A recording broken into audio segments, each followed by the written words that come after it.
a shuddering through the earth, through air and stone and green growing things, as if some great god blew a breath across the land.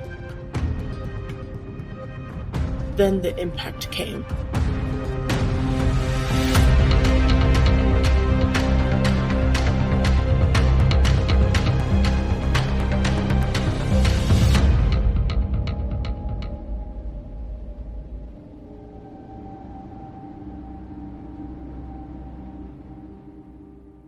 Hi, and welcome to Twin Flames Between Worlds podcast. My name is Tabitha. And I'm Liesl. Hi, and welcome back to our deep dive of A Court of Wings and Ruin by Sarah J Maas. Woo! Welcome back. So, wow, hi.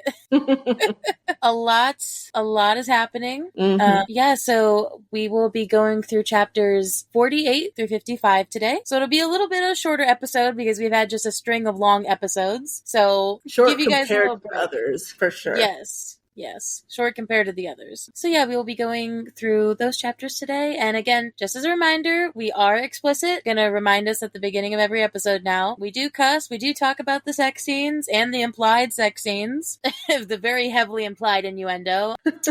And yes, we'll also be going through just these chapters. Again, if you want to look for spoilers and all ACOTAR world stuff, go to our spoiler episodes. Our mini episodes are chock full of those. So go ahead and go that way if you want to. And also promoting the Patreon before we get started. Just if you want more early video access, audio access, all of that, please go to the Patreon and follow it. We're starting to do more stuff, free stuff, but also just more posting on the Patreon because we've honestly just really been posting the audios and the videos and my notes and everything, but not other stuff. So we're going to start doing that more. And come join our Discord server. Like, we've started that up recently as well, and it is completely free to come join. So yeah, Liesl been working really hard on putting the Discord together, so please come and join the Discord. The link is on the Patreon for everybody. So yeah, let's just get started.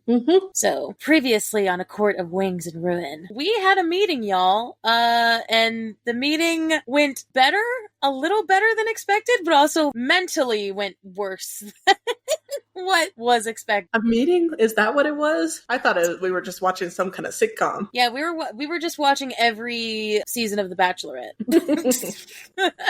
Yeah, so Nesta joined them, like she kind of spur of the moment joined them, which totally makes sense why she does, because then in these chapters leading up to what we're talking about now, it kind of makes sense why she's there, to warn her for what's to come. But I think Tamlin was the most cringiest I think I've ever, in all of ACOTAR, I feel like it was just the most cringe. It was so bad. For the shit he said. Yeah, it was, we know who's the better male.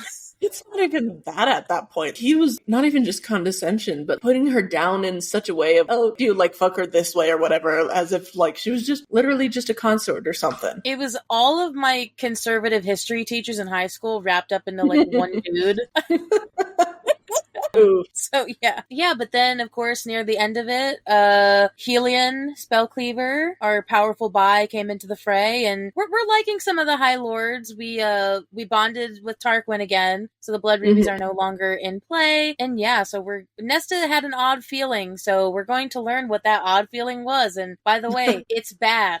I will say from that last episode, I don't remember if we mentioned it, but the whole like, I'm not saying that you're lying, but we couldn't find anything. It's like, well, you're about to find something.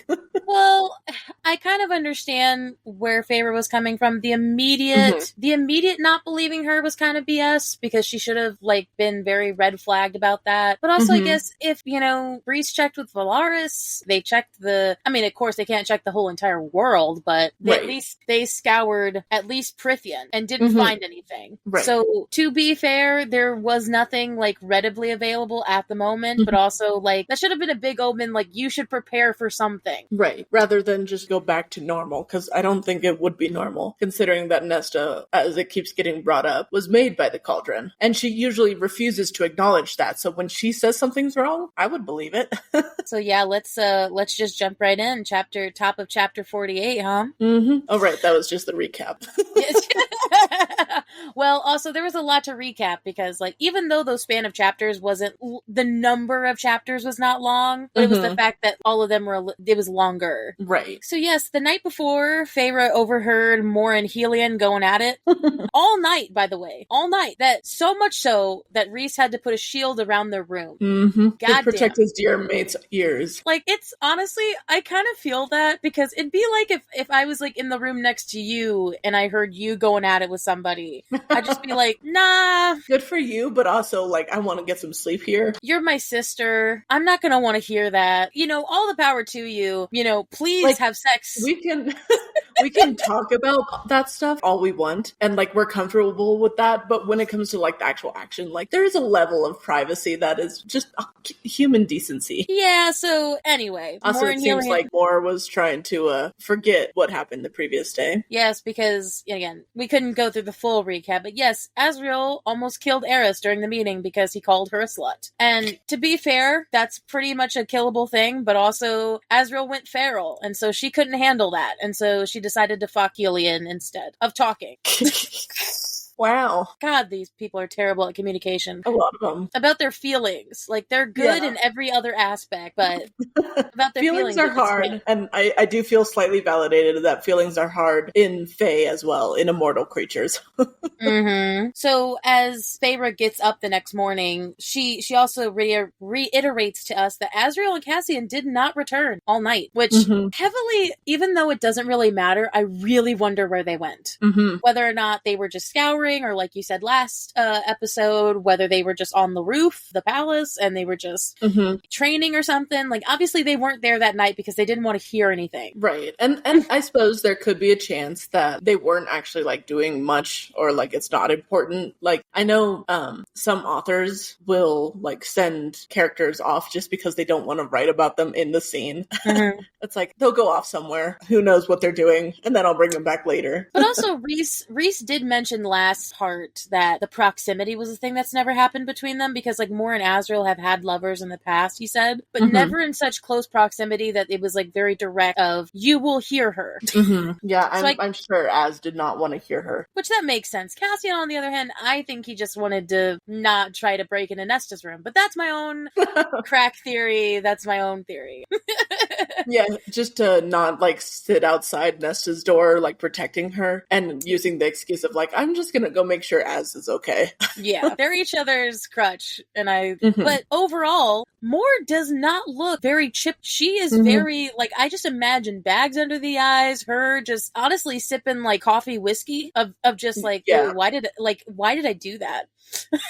Total regret. And it's like, even though considering that she literally spent the entire night fucking a High Lord, Helion of all of them, the fact that didn't satisfy her, it's like, okay. I was pretty sus. I was like, why is she not? Because also she was making a bunch of noise. I mean, you know what? I'm not an expert on sex, but I mean, I guess you could fake it. I mean, but also, I don't think you'd have to fake it with, like, I don't...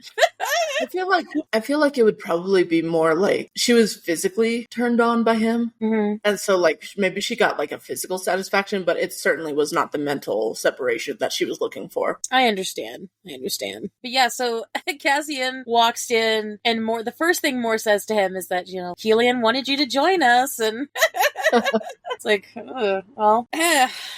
Well, Cassian's mind is elsewhere right now. Yeah. Because the first thing he does is he asks about her sister. He asks about Nesta. Oh, dang. So cute. So they're kind of getting ready to go. So this is like they're before going to go plot. And what did Cassian say? Plotting and arguing again? Yeah, sounds about right. Because this High Lords meeting wasn't just going to be one day. It was going to be like a couple days even. Those big, like, conferences that government officials have. Right. Because it's a lot of plotting and arguing. Also, Mor wasn't really happy with what Cassian brought up during breakfast about him joking with her. But, like, hey, did he keep you up all night? Okay, Mor, you opened up this door when you, like, opened up your door to him. So I think he's allowed to joke. Especially if he's using the excuse that that's why he was gone all night. So as they're getting ready, Feyre's monologuing to us just like always, which we love. Mhm. And I love her talking about last night with Reese. It's a different sort of intimacy that she talks about when she's talking about how cuddling with him was so much. There's like another element, another like step up than just sex. Mhm. Because they're good at sex all day. Like they have that chemistry to boot. But Mhm. the beautifulness of the waking up next to somebody in the morning, cuddling with them all night, it just shows their real love. Mhm. Or definitely a deeper love that is not just the physicality of it. Because I love how she says it. A different sort of intimacy than sex. Deeper. Our souls intertwined, holding tight. But looking at him then, I felt it every pore of my body, felt as if it might crush me, consume me. It's like the same words that you would use in a sexual context, but it's also very romantic in a very non-sexual way. And I really appreciate, because I don't know, maybe this is me getting on my high horse. I mean, we're not even 15 minutes in and I'm already on my high horse, but anyway. So the thing I love about these books is the good transition between, you know, just having a raunchy fucking sex scene, but then also knowing that there's more to love than there are so many facets to it. Like, I think this whole Akawar book which is so good because it's like, you know, Mist and Fury was Reese and Feyre actually falling in love, and then Akawar is them realizing that there's more to just, again, not everything's going to be perfect. I love this idea of them, they do fight about stuff and, you know, they fight in front of their friends, but there's also this level of they stand together when they need each other, and even if it is against one of their friends. And I think this whole book has shown, and this is just in a culmination of all that in one scene of being like, yes, we're a unit, but we also know that there's times for a raunchy sex scene, and then there are times for, you know, my ex is in the building, let's not do that. My ex is in the building. I would prefer you to cuddle me and protect me. Innately, cuddling is the ability, it's the action of like trusting someone so wholly to sleep next to them and like be completely vulnerable with them physically, as well as obviously emotionally, because you're in someone else's space and letting someone else into your space. So honestly, I would prefer that. If my ex was in a building, I think I mentioned it last episode, if my ex was in a building, I'd definitely be like, no, I need you to be a barrier between me and them. Yeah. For me, it depends on the ex. Valid. Okay, that is valid. To your own. More often than likely, I'm in the you corner, but certain exes, I just be like, yeah, let's fuck all night. Make them regret dumping me or something. But anyway, digression, moving on. So they get ready again. Feyre, you know, dons the crown that she wore the night before. She's still wearing the night court black, so it's like she's more queen of the night this time than Stars Eternal. And so, of course, they go back to the beautiful reflection. I put some fan art on Facebook if you guys want to, Facebook and Instagram if you guys want to see it. I love that fan art. Of the pool or them? Both of them. I mean, especially specifically the reflection pool, but yeah. I do love their picture as well. I love how this time, this day is a little bit different because now, like, before they were showing they're super friendly, like, this is the inner circle. Now they're showing their badass face. It's like, we mean business. Like, we were vulnerable yesterday so that we could show that we're willing to work with people and, like, you could trust us. And then now that we've established that, we mean business. And we're a strong unit for sure. I love how Helion still has his, like, you know, now he's back to his, like, facade, right? But he's still making, like, fuckboy eyes at Moore, and Azriel is saying nothing. It's just so fucking weird that they let it be. And it's just, it's gonna be water under the bridge, and they're never gonna bring it up to each other. That is just so odd to me. Come on, there's gotta be a level where it gets too awkward, and then you have to talk about it. For a group of people that say that they're, like, family, and that they, again, I said this last, but, like, I really just, I have to reiterate it again. I said it last episode. For people who say that they're, you know, all transparent with their feelings, they are not. No, they aren't. So, anyway, it seems like Helion had a great time, but she did not. Though I do appreciate how Helion is the one to, like, lead these meetings, which is so interesting because I thought to myself, I was like, when I read it this time, I was like, why is he doing... Oh, it's because besides Baron, he's the oldest in the room. It kind of makes sense for him to take the lead, even though Reese is probably the most, not probably, the most powerful one. Helion's taking charge here, which I appreciate. And I think there's also another level where where he is, spell cleaver. He has all of those libraries, all of these knowledges. So it would make sense that he would be able to like easily categorize stuff in his mind. Like he probably has that mental superpower that I wish I had. I mean, I can remember things pretty well most of the time, but I also have a limit to how much I can remember all at once. Yeah. So it's like probably like he's just like looking at these papers and it's like, oh, you have this many. You're planning to send them here. Oh, if I recall from this book that I read like 200 years ago, you should actually do it over here because there's a blah, blah, blah. Like it feels like he just has a library in his mind. Well, oh yeah, for sure. I also think there's some sort of respect in the terms that he was older when the last war happened, and he may have been through he might have been through more wars than everybody else. So there's a level of respect. Do we get how old he is? Do we get it? I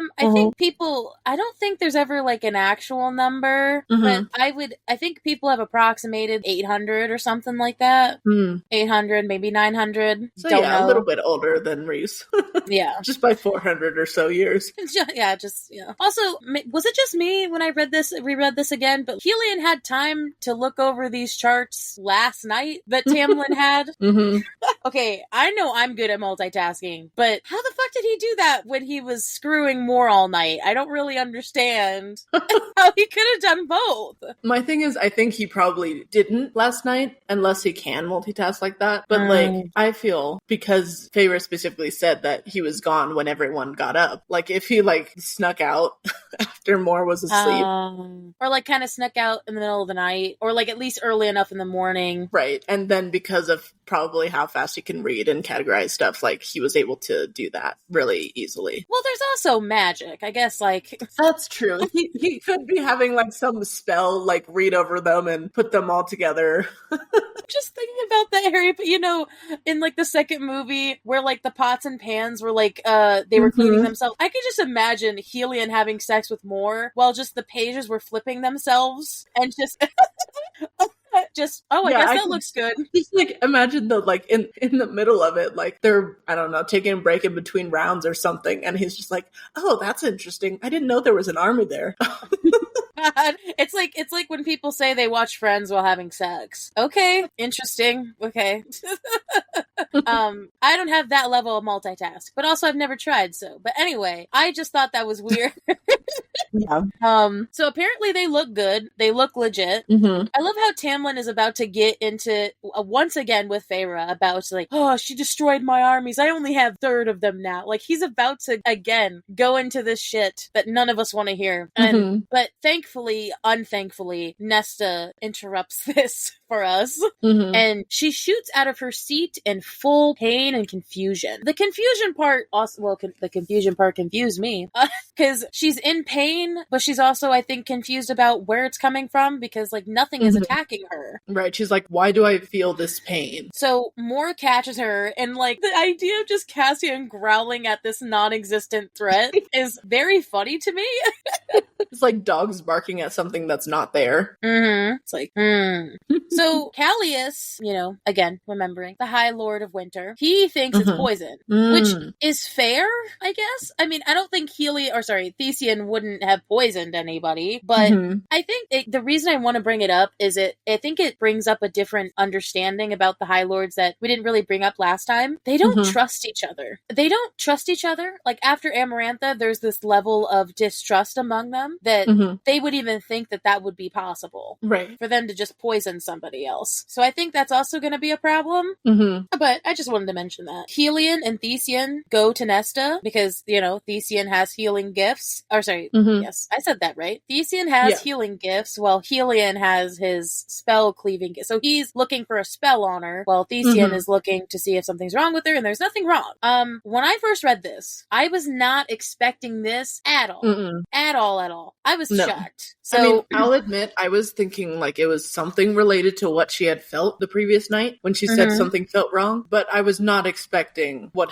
did end up happening. Yeah, because the boys are just about to fly out because Nesta's saying there's nothing wrong with me, it's with the cauldron. Feyre puts 2 and 2 together, but it's already too late. I love this writing by SJM here. It's a shudder through the earth. This was also Liesl's quote, by the way. I want to say it again because it was so epic. Through air and stone and green growing things, things, as if some great god blew a breath across the land. Then the impact came. I love how they're calling the cauldron a god. Mm-hmm. That's very interesting. I mean, because technically it's kind of like an act of God. Mm-hmm. I don't think the land has ever felt something like that since the cauldron was brought up. I think, I mean, it would be accurate to say that cauldron is godlike, considering it and most likely the mother, like, were the ones that, like, created this land. So that does basically make them gods. Mm-hmm. So the whole fucking palace, because again, it's on a mountain, like, sways. And I love Rhys's mate instincts to, like, go over and cover her up, protect Feyre from any harm. But dun dun dun, guys, the wall has come down.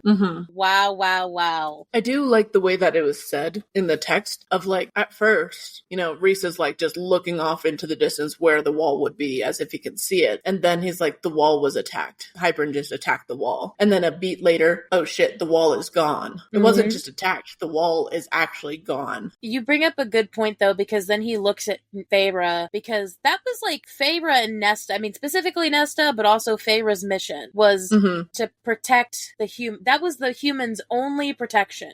And it's gone. Yeah. And they've also spent all of this time, which they will drown on forever about. They were too late to save it. Yeah. Which I'm gonna be clear is not their fault. But of course they're gonna blame themselves for it. All the other High Lords were dragging so much ass. If they would have just believed Rhys from the get-go, this wouldn't have been an issue. But I mean, I understand why they didn't at first, but once he was able to show his wings to them and, you know, be honest about things, why were they still dragging? I mean, again, it's kind of like one of those shoulda, coulda, woulda things, because even if they tried to do it yesterday, they wouldn't have been able to get there on time. I mean, because who's to say that it actually would have worked? Like, Nesta repairing the wall would have worked. Right. Because then that could have fallen out, but at least they could have said that they tried, but it's just utter fucking chaos. Also, I feel like, sorry, this may get theoretical for a moment. I don't actually know about this, but I feel like it seems like something the king would do, of to just happen to destroy the wall while their meeting is happening, considering that, you know, Hybern and Tamlin were so buddy-buddy at the begining of the book, supposedly. It's like, they would probably know that he was going to be gone for a few days and not gone to them. So it's like, you know what, we could probably predict this. We're going to do it there just for dramatic effect. I think also the High Lords getting together was also Hybern's way of knowing that, oh shit, like the war is no longer secret, because which is so crazy to me, because we've known about the war since the last book, but nobody else has until now. So right, it's like, okay, we've run out of time. No more dilly-dallying and taking it slow and researching the wall. We need to destroy it. It's no longer secret anymore. Well, because I think like the King of Hybern was always trying to, but the cauldron, because it's missing something, couldn't do it right off bat. So it took it a lot of time to actually be able to do it. I'm wondering if it recharged faster than he was expecting. I wonder how long a cauldron that made the entire fucking their universe would take to recharge. Like, I don't think it would take that long, but Jesus. Right. Like, I mean, I think it probably took longer than he expected at first, and then quicker than his second expectation was. Yes. So now, as in going into chapter 49, this is where everything becomes just an all-out sprint till the end of the book. Like, this is, the whole rest of this is wartime. It's just boom, boom, boom. So yeah, as we start chapter 49, you know, they all depart Dawn at once. We're seeing this in a very flashbacky mentality. Thesian sending the antidotes to the courts as they speak, or for the people that will actually take them. Baron. Baron is still up in the end about whether or not he'll help, which I don't care. They'll do it with or without him, but it would be nice. It would be nice, but at the same time, if Feyre alone, someone who hasn't even been Fae for more than 2 years, if she can knock him on his ass and nearly kill him, and then Rhys could do obviously Rhys could do it as well. Like, they are, like, only his forces would be better. Without Baron, it's fine. Yeah. He just needs numbers. Right. Yeah, so Tamlin doesn't say anything before leaving, which which, okay, whatever. Like, just leave. Thank God he's gone. It was very sweet that Viv said goodbye to Moore and Feyre. Mm-hmm. She hugged Feyre as well. Mm-hmm. Maybe it's because these girls are so much like me that it's like, oh, you're a friend of a friend? Oh, I'll give you a hug. Like, Right. I do that all the time. Mm-hmm. You do. And I love how Callias actually clasped Rhys's hand. I was like, oh, we're making small strides. They're small, but they're mighty at the same time. I can only imagine how much relief Rhys felt when Callias shook his hand. Again, I'm going to remind everybody that I just love how the women are kind of the people that are the diplomats in this sense of, you know, crossing these court borders. Mm-hmm. I really appreciate it. Mm-hmm. And oh my goodness, this is so cute. Varian, the Prince of Adriata, is so smitten with Amren. Oh my goodness. We love it. He is whipped. Like, honestly, those blood rubies would have been rescinded anyway, eventually, considering how apparently close that Varian and Amren are. Which just makes me think, like, again, like you said, are they sending letters? Are they meeting in secret? Again, it's not like necessarily important to the plot, but it's important to us. I love how you tell her thank you. Tell her, I'll tell her myself the next time I see her. Oh, he's going to see her again, for sure. Yes. It seemed like more of a promise that Varian would see Amren again. War or no. And again, so then they're gone. I understand the self-wallowing of they were too late because they spent the majority of this book trying to work for Nesta, like to work on Nesta, for Amren to find something. I mean, good that Amren combed to the book anyway. I mean, she would have needed that regardless. But like, Feyre's thinking about how she should have pushed Nesta more and just like... I honestly think that if Feyre pushed Nesta more, then Nesta would have just closed off even more and wouldn't have been budging so much. I mean, yeah, like there was an element where Feyre was pushing a little bit and kind of a few times like used Elaine as a way of like, hey, this is you protecting Elaine. But I feel like if she resorted to like threats or whatever she would have to do to push further, that would have just made Nesta be like, fuck you, I'm not talking to you. Very much the opposite of what they'd want. Right. I mean, and I understand it because I get like that too sometimes. I have demand avoidance as part of my like ADHD and anxiety mix, which is like if someone tells me to do something now, I'm not going to do that. Whether it's because I choose not to do it or I just like physically can't do it because of freezing or whatever. But it's just like if someone's telling me to do it, I don't want to do it. So I'm totally with Nesta on that part. Trust but me, yes, I know. Yeah. That's true. But I also understand where Feyre's coming from with the self-wallowing of like, I think Feyre's still in shock about the wall coming down because even since Mist and Fury, she has been like, okay, what do I do to protect the humans? And I gotta make sure the wall stays up and I gotta save the humans. These used to be my people. I still care for them. And now their last like defense of protection has just fallen and danger is coming. There's no way I can do this. There's a level of hopelessness that she's feeling. So I totally get that. I mean, this was also totally alluded to, like you said, in the second book, right at the beginning. Like, when Rhys is talking to her about this, he's like, because the wall's gonna come down. It's like, it was I love how it was set up even back then as something that was gonna be an inevitability. Although, of course, back then, Feyre was just like, please don't take the wall down. Please don't hurt them. It's like, wow, you really think I'm a monster. Yeah. I just hate that they wasted all their time. Interestingly, they're all back at the townhouse again. So it seems like Nesta's life is bound to the cauldron. So she's like a warning bell to when it's used, which I'm trying to think, because didn't he use... Okay, no. Hybern did not use the cauldron on the wards. Right. Okay, because what I'm trying to think of is has he used the cauldron since Nesta got turned? And when he took down the wards on the library when he attacked, that was his spell, that wasn't the cauldron. Right, because it was still recharging. So I guess, yeah, he hasn't used the cauldron since the sisters returned. So that's why she was feeling this dread even the day before, because it was like readying itself.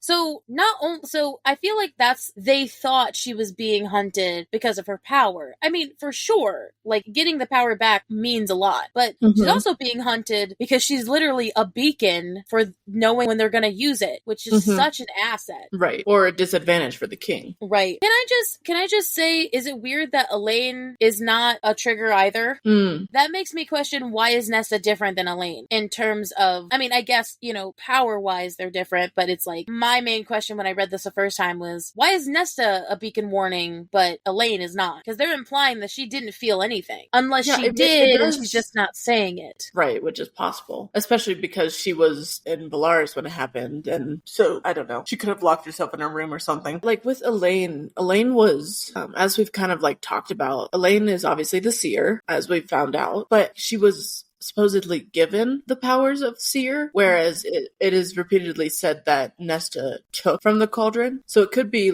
she took, and it was some power similar to being a seer, but because she took it by force, it is solely connected to the cauldron. I mean, I don't know if that theory makes any sense, but kind of an unwanted, because if the cauldron gave it to Elaine, obviously the cauldron did not gift Elaine with the ability to know when it's being used, but because Nesta took it by force, there's a level of something the cauldron wasn't expecting was, oh yeah, she's also a sense for you as well, so that's also not good either. Right, because the cauldron, I don't think the cauldron would want anyone to know when it's charging up or powering up. Oh, sure. That's basically saying, here's my number, your phone is gonna ring every time that I'm getting ready to go outside or something.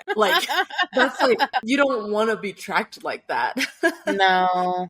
So it very much, I think, would be something similar to that. I'm just so she took so much from me, and then she also took literally a tracker from me. Yeah. But so obviously when they get back to the townhouse, they're talking about evacuating the humans closest to the wall because the wall has come down. It is, and of course Tamlin's court is in shambles. Hybern is free to just march into the human land, so they're trying to do their best before they get there. But where to take them? Nesta is telling them over and over again, they're not going to want to come in Prithian. So Elaine is also here, by the way. She's in the same, they're all in the same room. A bead of silence. We could move them to Grayson's estate. So her, we were about to say the same thing. I was just, her excuse to see Grayson again. So yes, for people that don't remember, that was her betrothed. Grayson was her human betrothed. This is not going to end well. I was thinking right off the bat, this is not going to end well. Yeah, no. So she wants to go and see if he still loves her, even though she's Fae. I feel especially on a second read, I'm pretty sure this is a selfish. I think she's trying to, maybe this is because of our thoughts on Elaine. Again, I don't hate her, but there's a level of, I feel like this is more selfish than she's making it out to be. Yeah, 100%. Well, Grayson is the only one who there's probably other people with higher walls, or, Breeze said even, he was try to get them on a boat, at least put them, kind of migrate them to the ocean, Also, literally, as we've just learned, this magical wall came down. Stone walls are gonna do jack shit. Yeah, it's because even Cassia, I mean, if Hybern wants to exterminate all of the humans in Prithian, that's a great idea to put them all in the exact same place. Because, Nesta mentioned this place, there was, high walls, it looked like a prison, there was a grove of ash trees, which they're not supposed to have. Those are supposed to be extinct on their side of the wall. I love how Cassian is the one to speak up here in terms of be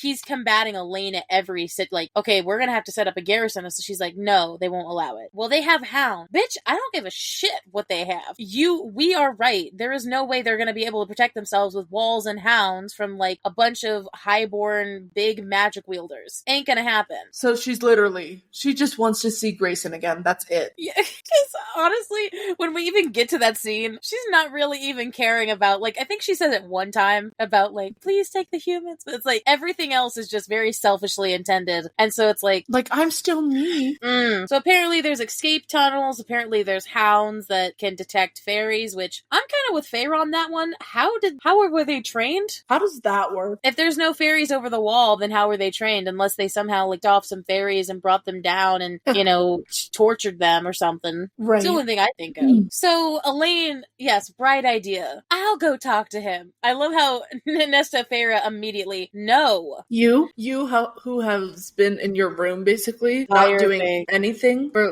the past month and a half. Okay, yeah, that's a great idea. Not even just because we don't really, we have our opinions about Elaine, but, putting that aside, that's just a dumb idea. They hate fairies. Especially these two. They're not going to... It's not gonna go well for them. Here begins the endless tirade of Elaine wishing to be human again, which, honestly, this is why on a second reread, I appreciate Nesta a little bit more. It's fair to not like Nesta on a first read. Fair game. Please do not say, we agree. We both had the same reaction. Mm-hmm. But I feel like Elaine on a second read just pisses me off a little bit more than Nesta, because at least Nesta is trying to make her own way. Mm-hmm. And she's like trying to offer what she can, even though obviously she's a private person and she doesn't want to share her story that much, but she still tried. She still went with them to the meeting. It's just... She was the one working with Amryn all this time to try to do something, while Elaine is literally just here again. Like, she's only speaking up for a selfish reason. And also, isn't it... I thought it was funny that Feyre said this, because I was thinking the same thing. Isn't it ironic that Lucian just leaves, and now she's just like, yep, gonna go see my betrothed. She had no energy to do anything, and especially she was running away anytime that Lucian wanted to talk, which, okay, have already discussed that Elaine doesn't want to be involved with Lucian right now and doesn't want, like, the idea of having a mate. Okay, I get that, but, like, this is, like, going behind his back, completely blowing him off kind of vibe. Like, yeah, they're not together, technically, because she hasn't really accepted the mating bond, but this is just this is really low, Elaine. Which is so interesting, because she's being so stern about this. And also, Lucian, one more thing I'll say is Lucian literally went to the continent for her, to help her. Yeah. And she's like, okay, now that guy's out of the way, I'm going into the human land to see my betrothed, because obviously he'll still love me regardless of if I'm an actual fairy. You bring up such an interesting point, though, because, like, until, again, at the end of these chapters, we get confirmed about Vassa, but the thing is, Vassa was never, like, a confirmed thing. They only put it together through visions. So, like, he was going on pure blind faith. It could have been a thing where she just made it up. Yeah, so, like, I guess I'm validating you in the fact that Lucian did go for her because he believed in what she was saying and believed the importance of what she was being shown. Because again, they were just going on her blind faith that whatever she was seeing was important. Elaine is crazy. Lucian is so good. Please take it. But honestly, right now, she doesn't fucking deserve him. I'll say that for sure. So Elaine's bright idea is to get herself glamored long enough that Grayson lets those who need to be let in. Which I don't think is gonna, like, at first when I read this, I was like, this isn't gonna go well. He's gonna figure, or he's gonna already know, or he's gonna figure it out. It's because everybody else is Fae. Okay. I appreciate, though, how when Nesta says something, you're Fae too. This could end very badly. Elaine is still delusioned, clearly, that she's not Fae. Well, also, she's like, oh, and Grayson hates you when talking about Nesta. And I was thinking to myself, if Grayson hated Nesta, that relationship wasn't going to work out anyway. If Grayson hated her as a human, oh boy. Also, okay, to be fair, the Archeron sisters aren't like the epitome of sisterly bonding. But there's a level, if my sister doesn't approve of who I'm seeing, or if that person, my boyfriend, hates my sister, there's going to be some issues there. Right. Not some issues, that will be a problem. Right. Like, it's one thing if my sister doesn't like the person I'm seeing, but for him to hate my sister, I mean, that's a deal breaker for me, 100%. Like, sisters before misters, I hate to say that, but also it's true. Yeah. And we've talked about this. If your boyfriend didn't, or your girlfriend, boyfriend didn't like somebody, or it didn't like me, and kind of vice versa, if my boyfriend didn't like you, there'd be a level of... That would, like, put us on edge to the fact of, like, okay, something's trying to divide us, and that is not okay. It won't be an immediate reaction of, oh, no, break up, but it'll be like, why? Right. And like, that's a red flag. That's like a flashing warning. Yeah. So, again, even if she was human still, that wouldn't have worked out anyway.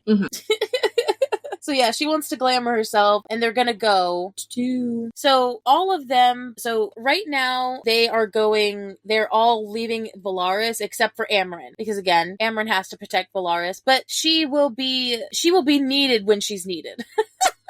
They will summon her once things start to get into action. Which, once Amryn joins the fray, that's when you know it's like end battle scene for sure. Yeah. So Cassian, they have an hour to get ready because again, this is the last time they're going to be in Valaris for, I guess I'm assuming, the rest of the book. Right, that would make sense. You know, it's finally, now that the wall's down, it has to be it's go time, and it has to be in order to keep up and make sure they don't lose this war. Well, yeah, and they're going to be up in the war camps every night, so it's awkward when Cassian's like talking about, you know, like, oh, we're gonna go here, we're gonna make like to the Illyrians, and then Nesta and Feyre. It's really nice to see them go in tandem to Elaine because Elaine is their one center that they agree on.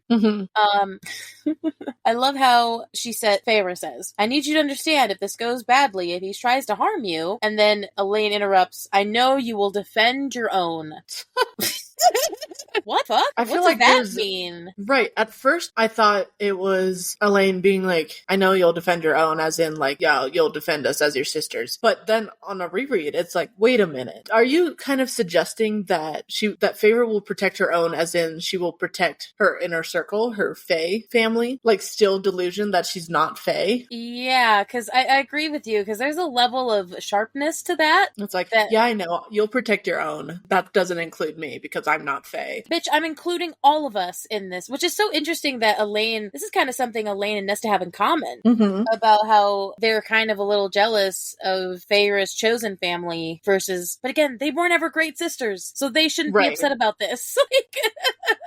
Although I will say, this is the first time that we're seeing Elaine be kind of short with Feyre. It's always been like, oh, Feyre, like, oh, da, da, da, da, da. But now it's like, I know, you'll protect your own. Like, almost like an eye roll kind of thing. Which, again, okay, am I crazy? Or is that just not, like, that totally makes her, whenever she's nice, just seem so fucking fake. It does. It feels like she's wearing a mask. I mean, regardless of our own theory of her having an evil arc, regardless of that, you can't ignore that she can't be such a disparity between the two actions that she does of being like, oh, I'm so concerned, or oh, I'm so depressed, versus whatever, you know, just like, whatever, you can protect your own, fine. I just need to be with Grayson. That's all. It's like, there's such a difference between it. And it hits me, not even just in the fact that I'm protecting the inner circle, but it hits me as, oh, that is something to note, because that's two-faced. That's the word I'm looking for. It's two-faced, which suggests, you know, honestly, she's not insane up there, is what it suggests. She's just hiding behind a mask. And again, to be clear for everybody, this is not like some spoiler that in a book, you know, besides these ones, that she actually is just a bitch. This is just a constant thing for us rereading this, that we're just like, I'm taking this a little bit differently, not because of anything that we've read beyond this, but more of just... We don't actually have any idea about we that. We have no proof of that. Right. We've been putting two and two together of like things that we've noticed, things that just aren't clicking. And what with us being pretty, at least, let's see, how do I say it? I'm pretty observant, and then you're also a Sarah fan. And, you know, I'm getting there. But like, so both of our things together, we're putting things together and figuring things out and seeing things that should not be happening, that stand out of like, that does not seem right. And we've seen in the rest of the series how Sarah writes. Sarah writes with foreshadowing. So we're like just like grasping onto anything until something is proven. My radar is going off for sure. So again, there's just these instances where like Elaine is all over the place. Like sometimes she'll speak up and be strong. Other times she'll be weak and weaker, I guess. And then just her emotions are all over the place. So that just, again, to your summation, she's two-faced to me. So yeah, I did kind of ramble a little bit there. No, but for sure. So Elaine tells Feyre, please do not kill him. That's the only promise that I ask. And it's like, no promises, girl. I'm not going to fucking promise that. I'm not going to promise not to kill him for sure. Like, you're not going to be with him, Elaine. Yeah, you're not. You're not. I do love then, you know, Elaine, she's like, well, I guess I gotta go get dressed. Like, it's like, bitch, honestly, at this moment, I don't care. You go pimp yourself up. I gotta go get dressed to impress my betrothed. Whatever. He's gonna think you're disgusting because you're a fae. Doesn't matter what you wear. Yeah. I love how there's this moment, though, with Feyre and Nesta that is really, like, honestly, I'm loving these Nesta moments for the last half of the book a lot. You know, Nesta's mad at herself. She's like, oh, if I stayed, again, Feyre's kind of calming her down. There's nothing that could have been done with how everything was going. What do I do now? Feyre finally gets it. Giving Nesta a purpose is what she needs. So her purpose now is to stay close to them, because if the cauldron's used again, then she's the beacon. She's needed. Sorry. Again, it's just SJM to make like a very like intimate moment of sisterly bonding. And then Cassian just, dresses aren't good for flying, ladies. Take them off. Take the dresses off now. Like, don't worry, you can put something on under it. I'm not suggesting otherwise. It's so, but honestly, even this moment with Nesta is a little bit soft, because she's not very, honestly, ever since the Battle of Adriata, she hasn't been very pointy. And I think Cassian misses her spiciness. I'm not gonna lie. I think he actually misses her biting at him. If that's just my guess. Because Nesta gets very emotional for a moment. She's like, I've never worn pants. Which, okay, that's part of me was slightly shocked. It's like, not even once when you were like little or something.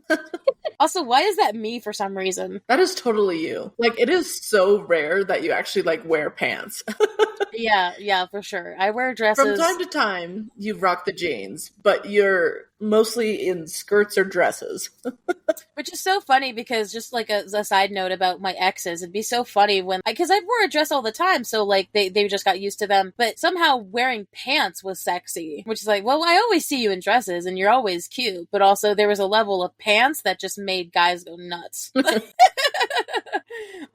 Which I feel like it added that flair of confidence. Oh yeah, as if they couldn't get that with dresses or something. No, but I guess if you got the right pants, I mean, you could make any man follow the Daenerys with the right pants, bro.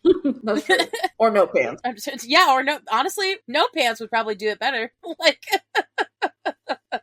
But we're not there yet. We're not to the taking pants off yet. So Cassian is kind of worried about her, which is very cute. I fucking love this. So Cassian is not going with them to see Grayson's estate. Cassian's going up to because he has to general. And so he said, any of those human pricks make a move to hurt you and you kill them.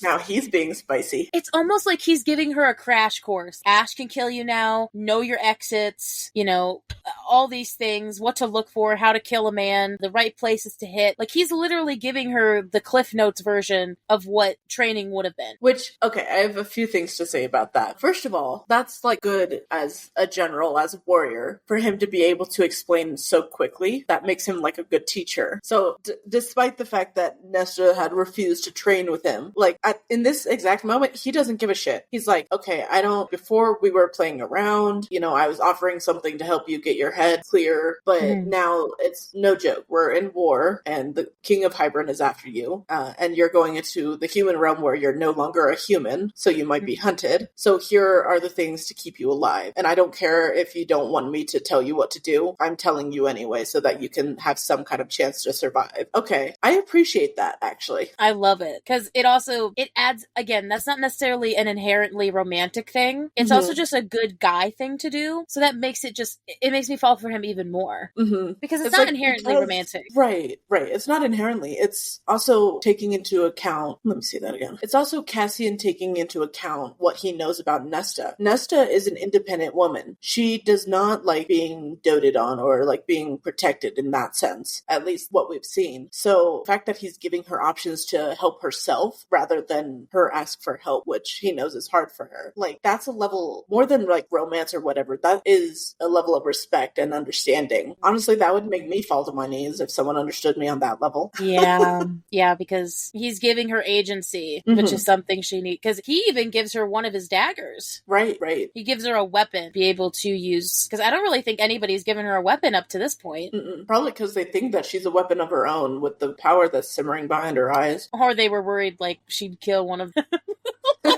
if they got too close to Elaine. Mm-hmm. Well, now they're giving her an option to protect Elaine. Yeah. I love this line of, I agree with everything you said, by the way. It's everything I would say, like, so I don't need to say it again, but I really agree with all, that's why I love it so much. I love that as soon as he's about to, like, he kind of makes a dig, like, should have gone to training, and he's gone, and then I love how Feyre's just staring at Nesta, and I don't know, the first time I read this, I thought Nesta said this line to Cassian, but she's saying it to Feyre, but I also think she's saying it to herself, because she says, don't start. Like, don't even start. Yeah. Which, maybe this is just me overthinking it, but I also think she's kind of talking to herself there, because he showed her the parts of a man, which means he had to touch, so he grabbed her, and, like, kind of gave her one of those, like, impromptu... Like, guiding her hand around, of here is where you hit here to knock someone out.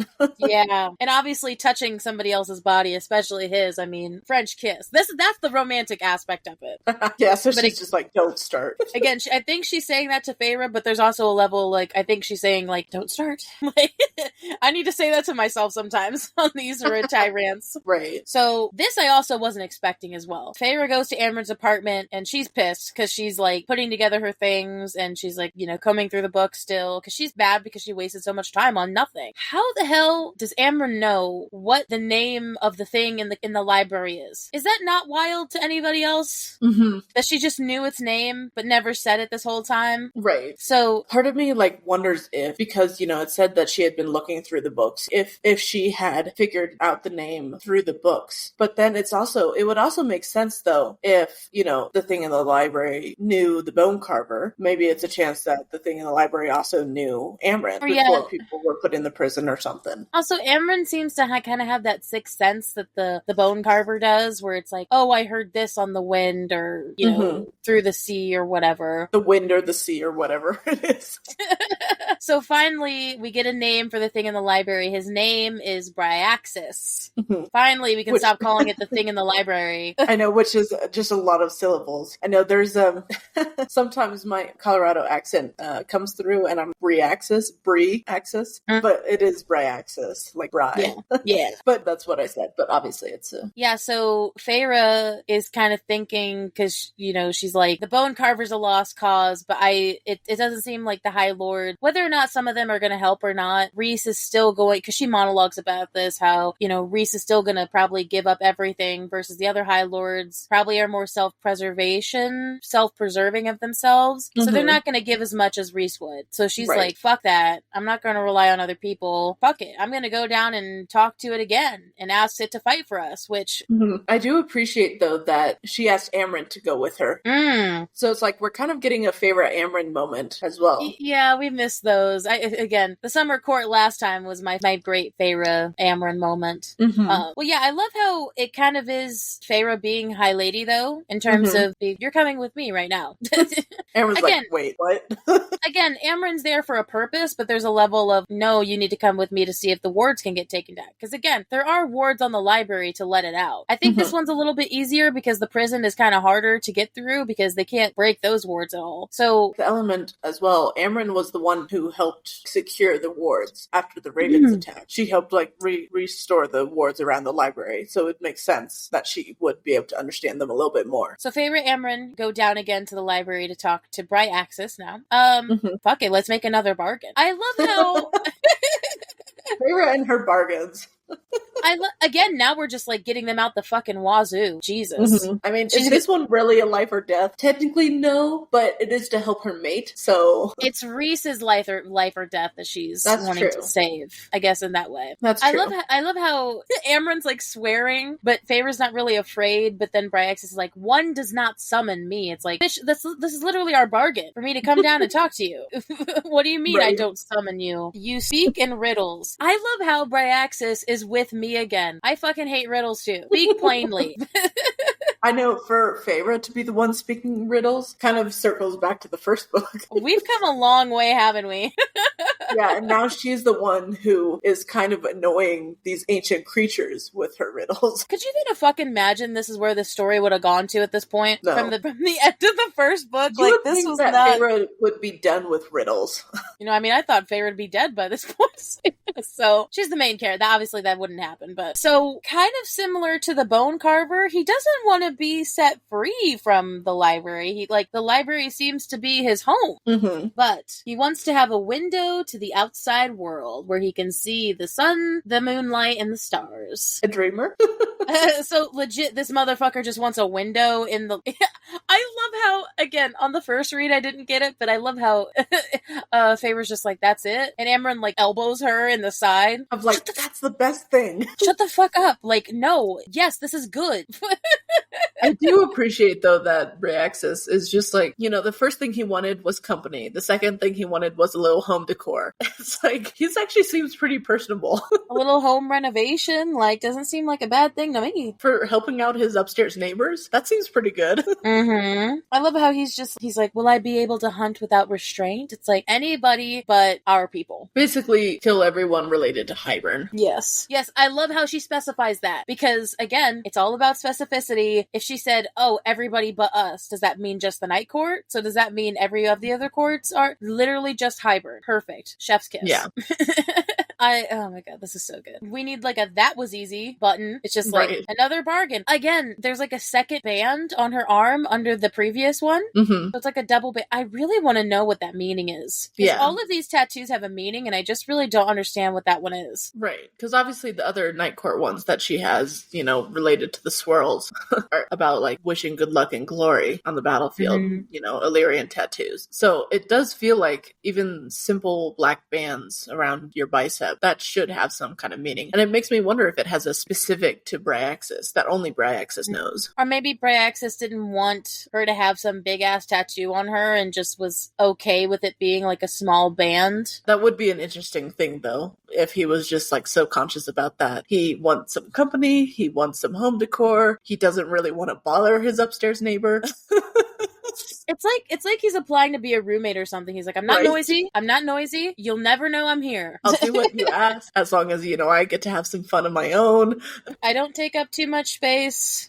So again, and it's another bargain. So he will be ready when they're ready. And so after an hour, they all meet up back in the townhouse. And so Elaine is coming with them. So I am including Elaine. Elaine is coming. Yeah. I love how everybody was able to go do their own thing. Again, Amren and Feyre did their own thing, but I kind of like how she got to do her own thing, her own preparation, and there wasn't any questioning. Right. And there's a part of it that I do appreciate that she did keep it from Reese. It's okay, well, because I'm High Lady, I don't need his permission to do it. I'll probably tell him eventually because he's my mate and my equal, but I didn't need his permission to do this, so I did it. He does it all the time. Yeah, exactly. So Amren is still going to pore over the book because, what else would she do while she's there? Maybe to find something else, because maybe they could find another way to nullify the cauldron without killing Feyre, which doesn't seem very likely, but also at the same, you never know what kind of Hail Mary you'll find for the end. So so yes, we will see Amren again, I'm assuming, at the final battle. Probably. She's a very valuable warrior. For sure. Well, that's what Reese said last book when he said that Amren was the thing he would unleash upon everybody if everybody else was dead. Because she's the last resort. If she comes in, then that's bad for everybody else. The image of Azriel and Elaine standing together, because he's going to take her, versus Mora, Cassian, and Nesta, I'm the worst people that you probably could have put together. And I didn't really like the fact that, again, when I first read this, I was totally an Azriel Elaine shipper. I'm not gonna lie. I was. Again, there's nothing proven to the contrary for that for me. I just want to let you guys know. I love how she recoils from his shadows. That there's some kind of, gonna hurt her or something. That was immediately, if I had any kind of shipping for them, which I admit I did originally have a little bit of it. I wasn't certain, but I also wasn't certain that they weren't a thing. The moment she recoiled, girl, I got all defensive. That is not meant to be, because his shadows are literally a part of him. If she doesn't, it's not even that she's not accepting that part of him. She's actually recoiling from that part of him. I'm feral, dude. Well, I think what was more feral for me me in terms was that she recoiled from his scars. Right, which he had no control over, obviously. I mean, Because, most people don't have control over their scars, but especially those scars. He said, then Azrael gently taking Elaine's hand in his own, as if afraid his scars would hurt her. Azrael saying that about himself, but she's just like so scared of... That's basically, she's scared of him. He may like speak silent. I think originally she was like, oh, he speaks softly, therefore it's like good. But then the moment that she sees his shadows, because if you remember from the second book, when they were first meeting, it's specifically said that Azrael's shadows were nowhere in sight when they were meeting at the estate. So she was like, oh, I like him without his shadows. Literally, he's a shadow singer. A shadow singer. And yeah, I'm getting defensive and riled. No, you're 100% valid. I'm just loving it. I'm just laughing. Like, okay, regardless of how much I really don't like Elaine, I'm starting to really don't like her as a character. The key thing is if she so much as like dares to hurt Azrael or shun him or shame him in any way, I'm gonna fight a bitch. It's like she's scared, interested in him. Like, I can understand, like, in high school being scared of some guy that you're into, but also being as an adult like now. Right, kind of like in high school, that's the vibe of like, oh, it's an older bad boy kind of thing, like has an element of fear, but also intrigue. But yeah. once you start hating something that's actually a physical part of their being, red flag. But yes, digression. Feyre tells Rhys about Bryaxis and about how she made the bargain.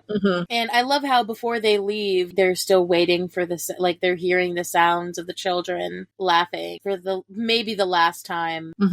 Apparently the Carver can go rot in the prison. I hate how she's like, well, Bryaxis will have to be enough because she doesn't want to look into the Ouroboros, which I'm going to say, when I read this the first time, I was like, I'm not an idiot. Something's going to happen where that's going to have to trigger her to actually look at it, or she's going to stumble. I thought she was going to stumble on it just by otherwise, accident. why would it have been brought up in the first place? Why make it so significant for it to not come about again? So again, I make them go all the way back. I mean, obviously they were going to go to the Court of Nightmares for Kiara's Darkbringers in the first place, but specifically to make the Ouroboros a part of that meeting, what would be the point if she's not actually going to look at it in some way? Again, I didn't know how it would come to fruition, but I've read enough of these fantasy novels to know that if something's mentioned, I mean, like, obviously it's going to get brought back up somehow. It's so sad though. Like, Rhys is like, he's really doubting if he's ever going to see Valaris again, which is not a good omen. I'm just going to say that. I mean, he was doubting it way back at Starfall last book. He was doubting if he'd ever see his people this happy again. So yeah, this era of dread now leading up, and amazing that that's where the part ends again, because that's like where part 2 ends and part 3 begins. The High Lady. Yeah. Which I need to go for a minute about these fucking part names, dude. I was telling Liesl before, so it went Princess of Carrion, Cursebreaker, High Lady. I'm surprised I remembered that. So obviously they're all names for her, but this is where she's actually coming into her own as High Lady, because now they're going into the war as such, which is so badass, because it's also coming into her own, because she's been the High Lady this whole time, but there's a level of her actually stepping into the role, and now because of the High Lords meeting, everybody knows, so it's now common knowledge. So the last part of the book, part 3, oh joy, we get to go back to the Illyrian camps again, which we didn't miss much. They're still the same. They're still assholes. Yep. Although this is the first time Elaine is seeing it. Well, Nesta and Elaine. Right. First time the sisters are seeing it. Which, welcome back to Lord Devlin and reminding everybody their puny ass 1 siphon. Right. Versus our boys 7. Woo! Also, Devlin, I may dislike the way he treats Cassian specifically, but, also Azrael. But I will say, his reaction to Nesta, golden. It was so funny. I'll get to it in a second, but like, that was hilarious. Again, he's like one of those old men that we have those people who are just like, we know they're very racist. Yeah. But there's some things where like, not that like they're good, not necessarily that Lord Devlin is a good person. Like, obviously he's a dick. But there's also like moments where that was actually pretty funny. Yeah.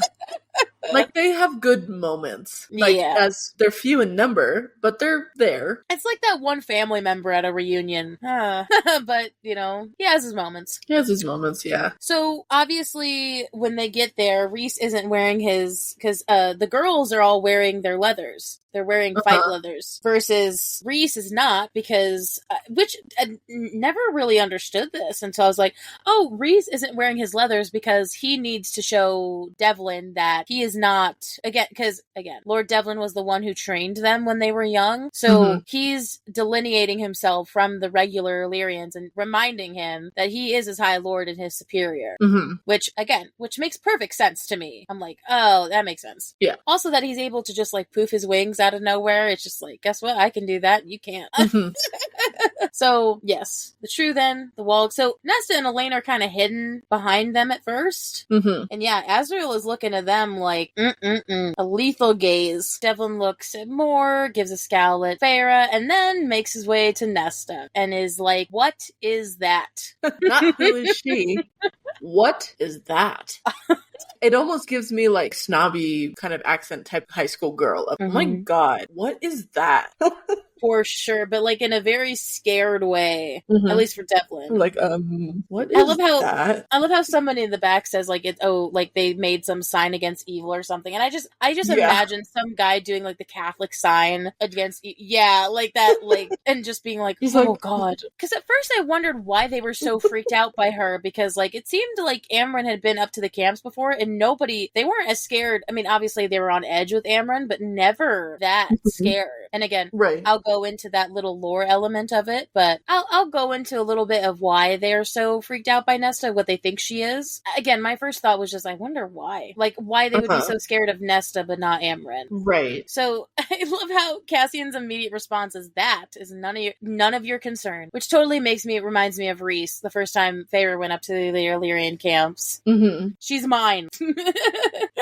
Is she a witch? Nesta. Yes.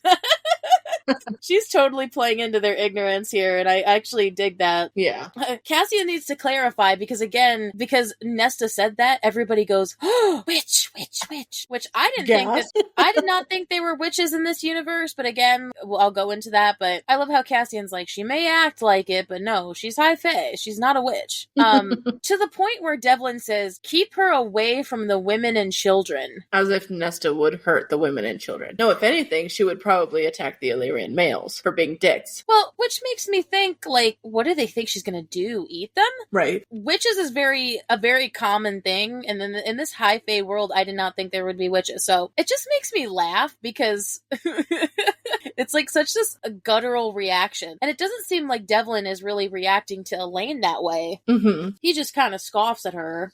Right. Again, another instance of where Elaine kind of switches up and just is she shrinks. Honestly, has she been taking acting classes? Girl, I don't know. Like, unless it's just her character, but also it's just giving me sus vibes, man. Very much. She was a rose bloom in a mud field filled with galloping horses. Just a very specific visual there. It is, but I can picture that. It's described well, but I've recently just started laughing anytime someone just calls her a beautiful, perfect little rosebud or a perfect little flower. Like, I think this flower's kind of been trampled on and then shoved back in the dirt and hope it'll keep growing. Yeah, or it's gonna turn out to be like a Venus flytrap or something. Right. A man-eating carnivorous plant. Audrey too? I was thinking. Not that extreme, but I kind of appreciate, though, Nesta telling Elaine, don't be afraid of them. Fuck them. Like, they're scared of you. Yeah, honestly, Nesta, you kind of have the upper hand here. I don't think I've ever seen Devlin so messed up. Right. So, anyway, like, Feyre takes them into the main camp. I love how Reese, Devlin honestly might throw a hissy fit if he has to face Nesta for another moment. Honestly, Reese should just bring Nesta anytime she wants to scare the shit out of the lords of the camps. Right. So yeah, Feyre takes them up to the main war camp, and I love Moore so much. He's like, welcome to an Illyrian war camp, ladies. Where where all of your dreams will come true. Honestly, I mean, Mora's dreams came true that the one time she went up to the Illyrian camp, so... Her dream of freedom, even if it came at a price. Yeah.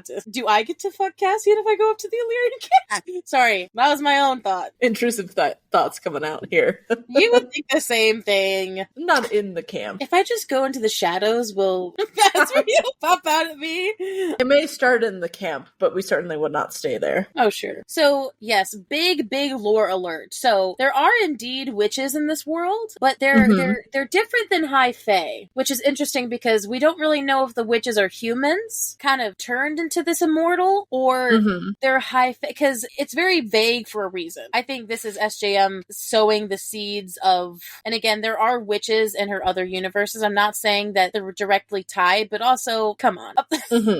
But apparently these witches, they amass more power than their natural reserve allows. So that means that they're basically, which I guess witches could be high fae, just turned into something else, or humans, which makes me think, are there's just a cabal of witches out there that were humans that just kind of been using blood magic or something, and these archaic tools, as they like to say, to just amass their immortality. Right. I wonder. Because again, we know so little of the continent. I bet there are a bunch of witches somewhere. Yeah, more than likely. If it was brought up, it's gotta be, right? Because why would this be Illyrian lore if they weren't some sort of commonplace?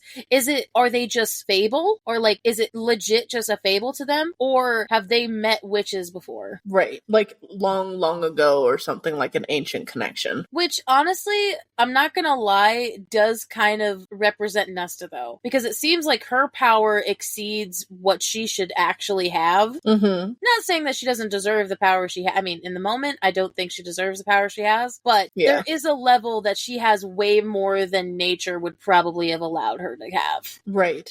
In that way, I think Devlin's right in the fact that she might be kind of witch adjacent. Their closest thing that they have to a witch right now. It's just something to keep on our radar as we're going through, and obviously these books, as there's more of them written, obviously that's something to clock. So they're sitting there, Elaine's being glamored by Moore. So I had this on a reread, I'm not gonna lie, but so I like how she says, is it gonna hurt? It's like, you're not getting surgery, bitch. I don't know why you're thinking it's like it's gonna not hurt. Like a plastic surgery to shift features. It's literally just magic. But so Feyre tells her to keep the vision talk to herself, and she's like, well, if you can't control it. She says, I can. Whoa. Since when? Yeah, since when?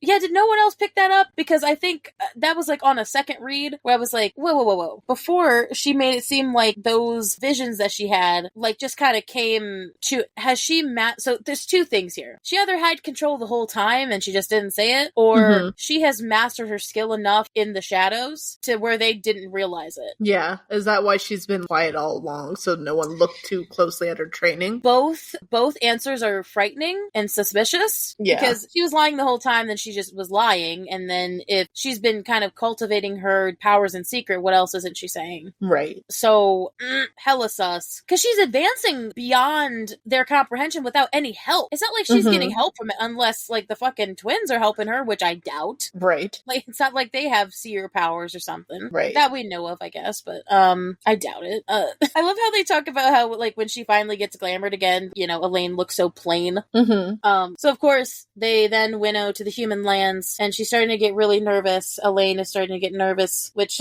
yes. She's still wearing that damn ring. I'm just like, this is gonna end poorly. The fact that she hasn't taken it off, though. Also, not gonna lie, this is a pretty fucking big estate. They have, like, a whole lake in there or something with, like, grove of trees. It's more almost like, well, obviously an estate is meant to be, like, larger, but it's almost like giving off small castle vibes. Oh, for sure. Which is why I guess she brought it up in the first place, but again, I don't think she brought it up for her own gain, but that's our opinion. But they need to get his approval to get in first. So they're kind of just like waiting out. And so this visual of Elaine walking up with arrows aimed at her throat. Tell him that Elaine Archeron begs for sanctuary. Sanctuary from the Night Court that has abducted her and kept her prisoner. So they're just there behind her, and it's like, they didn't glamour themselves, so There's just a bunch of people standing behind her. Hey, what an entrance. So they wait outside the gate, so they're not allowed in, right? So while they wait, Feyre finds out that Grayson met Elaine at one of his father's balls. And Nesta had said, I've been to funerals that were merrier. Damn. Wow. Elaine saying that the house needed a woman's touch for a house, bitch. This place is a fortress. I don't know what you're talking about, a woman's touch, but not with those kind of people. They could put up some paintings, I guess, but not outside. Right. So obviously Grayson deems them worthy to see. So, but they're not allowed in the keep. They go within this guardhouse, which is stuffy and cramped with Feyre, Rhysand, Nesta, Elaine, Moore, Azriel, and then these guys. God, I'm not claustrophobic, but I would be a little uncomfortable by that for sure. So yes, she starts to freak out because again, this idea of being claustrophobic stems all the way back into the second book when she was trapped. Right. Well, and I guess prison cell in the first book, but I think it was more the being trapped in the estate thing. Yeah. I love the unprompted a thought for a thought with Feyre and Nesta. It's really good because Feyre opens herself up to Nesta and explains, I have trouble with small spaces. And then Nesta's like, I can't use a bath anymore. I have to use buckets, which I did not even think about that. The month and a half that she'd been in the night court, no one knew that. I honestly didn't think about it. Because first of all, I guess I was thinking, showers exist. And I was like, oh no, they not in this world. They don't. No. Obviously there's plumbing, which is something we don't always see in fantasy worlds. But no, they don't quite have enough modern tech to have showers. They can't make Those are called waterfalls. Yeah. So it kind of makes sense why she wouldn't want to go into a bathtub ever again. Yeah. That's very fair. Although it does feel like a callback to the first book when they said that in order to take baths, they had to heat up water and then haul up buckets to their cottage. So it's calling back to that. Well, it also seems that's something more comfortable for her than, well, obviously now because of the whole bathtub thing, but that's also just something that she's done for years, so it's more centered. Yeah. And more familiar to her. That's what I was trying to say. Now, I will say, before we get into this, I truly, wholeheartedly believe that Grayson went into this encounter holding out hope that Elaine was not. But then, once he sees, and obviously what then impromptu happens, he can't handle it and he goes off the rails. But I think he really was holding out hope for her, because he comes running. He comes barreling in, out of breath. It does seem pretty shallow, though, if, the moment he sees that she is Fae, he's like, all right, we're done. Well, because, she's glamored right now, but again, we know that they actually do know, but anyway. I'll get into this. Oh, he's an asshole. We'll get into that. But so 24 guards come up, but then, of course he's blue-eyed. Of course you did, Elaine. Of course you did. I love how Feyre depicts him as definitely that white knight character. Oh, yeah, this is a prince. A rude one, it seems. Oh, but different than the Illyrian. Oh, fuck. I'd take the Illyrians over a pretty boy prince any day, for sure. Okay, because he's, gasping for breath. He's, looking at her. And so then Lord Nolan, his father, kind of grabs him to stop him from advancing. And I think when he saw Nesta, he knew, obviously, that Elaine was turned as well. And that it was a ruse. Yeah. I appreciate Nesta being there for Elaine to step up when she can't do this, but bitch, you literally were so confident. Maybe we're also not being too hard on her. Obviously, this is overwhelming to see him and wondering what he's going to say. Right. So, yeah, because honestly, we have to remember the humans have never seen something like this before, where a human has been turned into a fae. Not common. Right. At least in their knowledge. So they're going in with this lie which doesn't last long, by the way, that Nesta was the only one that was captured and taken. I love how Feyre is introducing herself. My name is Feyre Archeron, and I'm the High Lady of the Night Court, and this is my husband, Rhysand. Husband. Oh, it's so cute. Also, fuck you. Also, I do appreciate it. It just calls back to chapter 54, where it's just or 55, sorry, where it's just, about, well, I'm going to call you mate, but we could also get married, human-wise. It's I think calling you wife has a nice ring to to it. And it's like, now we're seeing her do the same of, this is my husband, the more human version of saying part. I mean, maybe whoever is in relationships or with a husband, with a partner, whatever, there's a level of, maybe this is just me, but I like the idea of being like, well, this is my boyfriend. Right. It's like all of those compilation videos of quote unquote, accidentally calling my boyfriend hubby or husband. And then they like are shocked by it. Oh my God, that's amazing. There's an intimacy with calling somebody something that, like, having a moniker like that is really beautiful to me. Yeah, it's really sweet. I'm delineating you from the rest. Like, this is my husband. I'm going to introduce him as my husband. Additionally, it's also the fact of saying this is my, like, as if claiming, which obviously we knew about. But that honestly, in a way though, is a step under just saying like, this is my husband. This is my lifelong partner. Yeah, so it's so cute. But I love how Grayson at first is like, Elaine. I just imagine like a frat boy voice of just like, Elaine, babe, why are you with them? And it's like, bitch. I was kind of with Nesta. I was like, okay, where would she be the most safe? With these badass people, for sure. So Elaine does start to beg them to open their gates for any humans who can make it. Because she says that the human queens don't give a shit about them and will not send aid.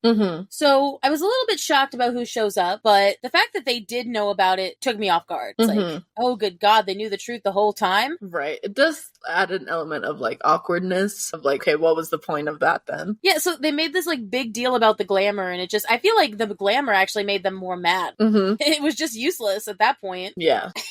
So it's like, honestly, she probably should have just gone in as Faye. Right. And just been like, hey, here's what's going on. Because it just shows deception. I mean, Grayson would have had this reaction anyway. For sure. But fucking Jurian again. He just had to pop up when least expected, once again. And Jurian told them that Elaine was not only turned first, but that she was a High Lord's son's mate. Yeah. Big oof. Jurian, read the room, man. Really not helping Jurian. Read the room. Again, I appreciate Jurian hella, especially as we get into this, but he's been dead for a long time. People weren't like they used to be during the war. Like, these guys are very, how do I say? The self-esteem in these guys are not very high. So yes, Jurian just comes out of the shadows full on like, I did. It's so dramatic. What is it with like everyone being so dramatic? I think Jurian was just born that way. Yeah, valid. Reborn that way, I mean.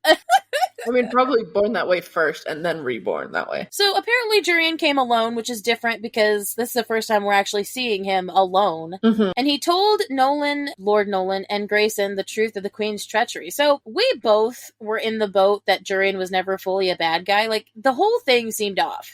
This kind of, how do I say, cop-out answer of just like, oh, Amarantha made him go insane, so that's why he's siding with Hybern. It's like, okay, this guy was totally against Hybern, led the human rebellion. I'm very much doesn't doubting. make sense. Yeah, right? So Jurian knew this whole time that the queens were snakes, and he says they deserve to die.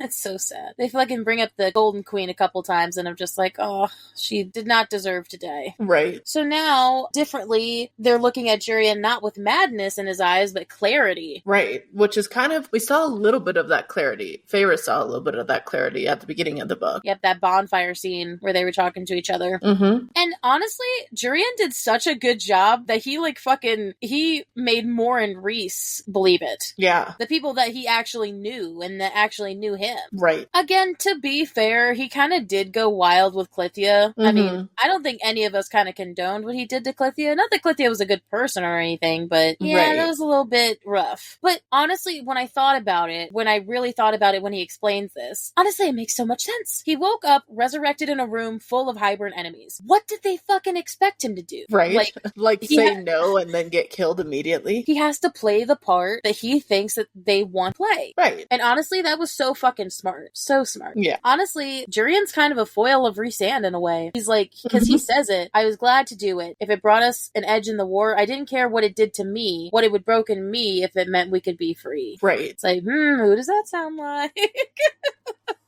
Which is so wild because, like, Rhys never looked in Jurian's mind at all. Which, to be fair, it's sad because then he says, I didn't want to see her. Aww, baby. Aww. I want to kill her again.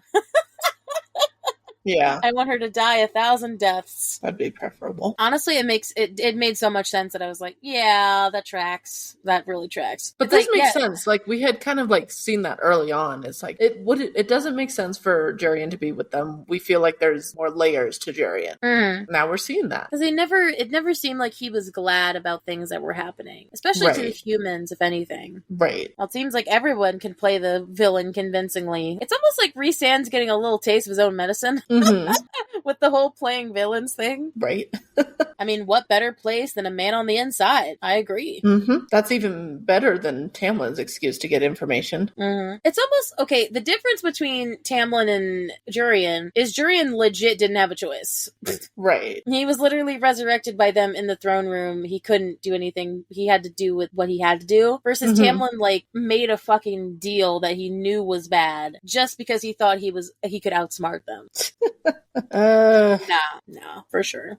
So also we find out that the quote-unquote obsession with Miriam and Draken is a whole hoax. He doesn't want, the whole reason that he's spread the word that he's looking for them is because he wants them to get their asses in gear and show up to help aid in the war effort, which is so smart. To kill her or whatever. It's just like, no, like, we need more help in this. Because he wants to put it out in the ether that he's searching for them again, and the only way that they're going to come out of hiding is if they think Jurian is around again. Because Draken's going to protect his mate, Hela. Yeah. So he's like, I want to see them again, not to kill, like you said. He wants to beg their forgiveness. Was not expecting that, I admit. But I somehow really believe it. Right. It does have that level of like, okay, now things are starting to make more sense with him. I really think, again, it was kind of like a toss-up, right? His 500 years either made him repent the stuff that he did, or it made him just crazy with, like, in the way that they thought. So he sent a warning, but he doesn't know that they can't be reached. He doesn't know that they tried to look for them and they can't find them. Which makes me question if they did one of those fake death things where they made it seem like they were annihilated to use that as a way to get back to Jurian that they were gone. Right. Or they're somewhere. Because obviously they're not just gone. Right. So, great. We find out by also Jurian, guess what? First of all, this Hybern is launching a land assault on Summer tomorrow. Poor Tarquin. I know. God. Just because he happens to be on the West Coast. And honestly, yeah, like, if you're thinking about in the way, if you look back at the map, the Summer Court is, like, right across from Hybern. And that's sad. Yeah. And guess what? Tamlin turned hightail and hightailed it back to Hybern and told them. Woo! Totally saw that coming. Can I say that was a little odd to me? I know, it does seem, considering he claimed innocence, like, so fiercely. Because I want to emphasize the wording here, though. He's not saying that he said anything. He's saying he hightailed it back to Hybern and to Spring, and they're launching the assault on Summer. Not necessarily that he told them anything. Right. But they're assuming that he did. Yes, they're assuming that he told them everything that happened in the meeting. Which, I mean, the first time I read this, I didn't think that. I was like, oh, this is going to be some sort of fake out. Right. Because I was like, again, I don't think Tamlin's I think he's made a lot of terrible choices and he has not proven himself at all yet, but I don't think it's just an opening shut case that he just went to Hybern. Like, he does still have a few layers left, a few folds to unfold, but he's really not making a favorite character right now. No. I mean, it's fair for them to think that he turned traitor, for sure. Yeah. But also, Jurian is not necessarily proving anything by saying that he told them everything that was said in the meeting. Right. Do they know about the antidotes of the Faebane? Do they know about where they're getting set up? Now, if they know those things, then you know for sure that he did tell them. But until proven otherwise, I wonder if he was just giving them false information and kind of doing what Jurian's doing now in terms of being a double agent. Which is very possible. So, of course, we both never thought Jurian was the enemy at all. Again, like you said, something always seemed off about it. Right. So Rhys and Feyre both look into his mind and they're like, well, shit, he's not the enemy. He was just so casual of like, look into my mind if you don't believe me. That should super casual. That should have told you right then. It's like, oh, well, yeah. Yeah. Which makes the end of Akka math so funny when Feyre pretends to get out of Rhys's mind control when Jurian's just like, the fuck? Right. so much sense because Jurian's actually confused. He's like, Rhys doesn't do that to people, so I don't know why. His reaction was so genuine. I'm like, what? It's like, no. So again, like we said near the beginning of this episode, Jurian actually confirms for us about the Six Queens. So the whole Elaine thing is all true, which we weren't doubting, but there's it's helpful to have an additional person agreeing to it. There's a validity now to it that it's well known that Vasa, so when Jurian went to go talk to the Mortal Queens and he found out that they were untrustworthy, Vasa was the only one that thought bringing Jurian back was a mistake. And she thought it was a bad omen. Which, yes. I like how we finally learned the Golden Queen's name when Jurian explains this, though. Her name was Demetra. And he confirms that, and I'm just gonna say it, Koschei is the one that took her and sold off, and that apparently this guy is obsessed with collecting women. That sounds such a bad sentence to say. Oh, that it's terrible. Yeah. So her own sisters in arms sold her off to a guy that's just like, yep, I'm obsessed with collecting women. Ew. Gross.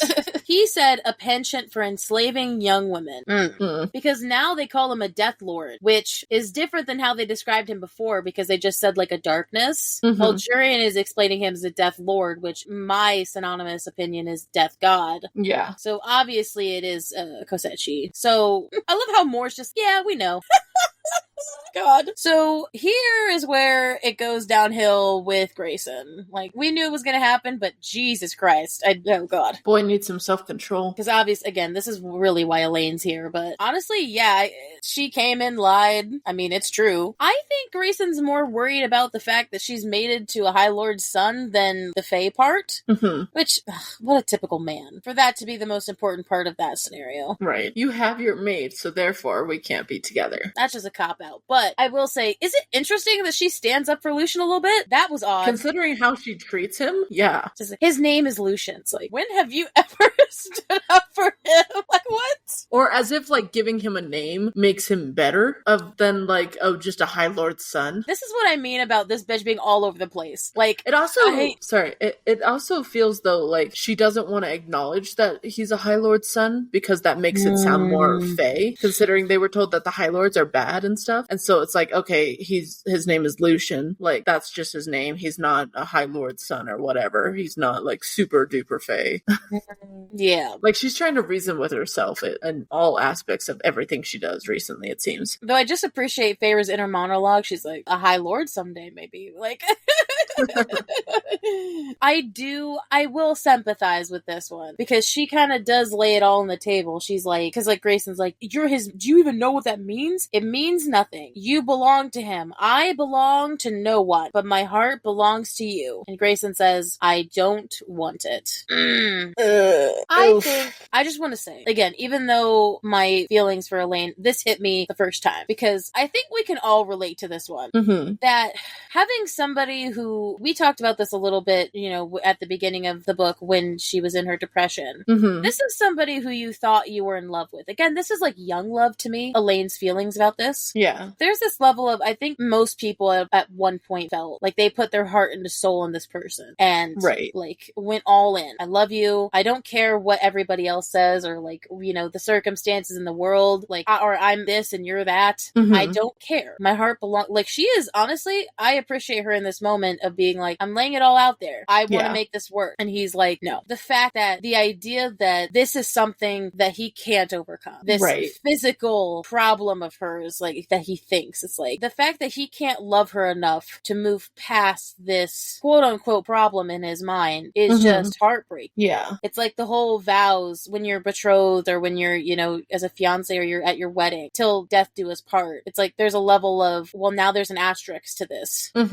You're dead to me now because you're not who I, like, Elaine is still Elaine. She is the same person she's been this whole time.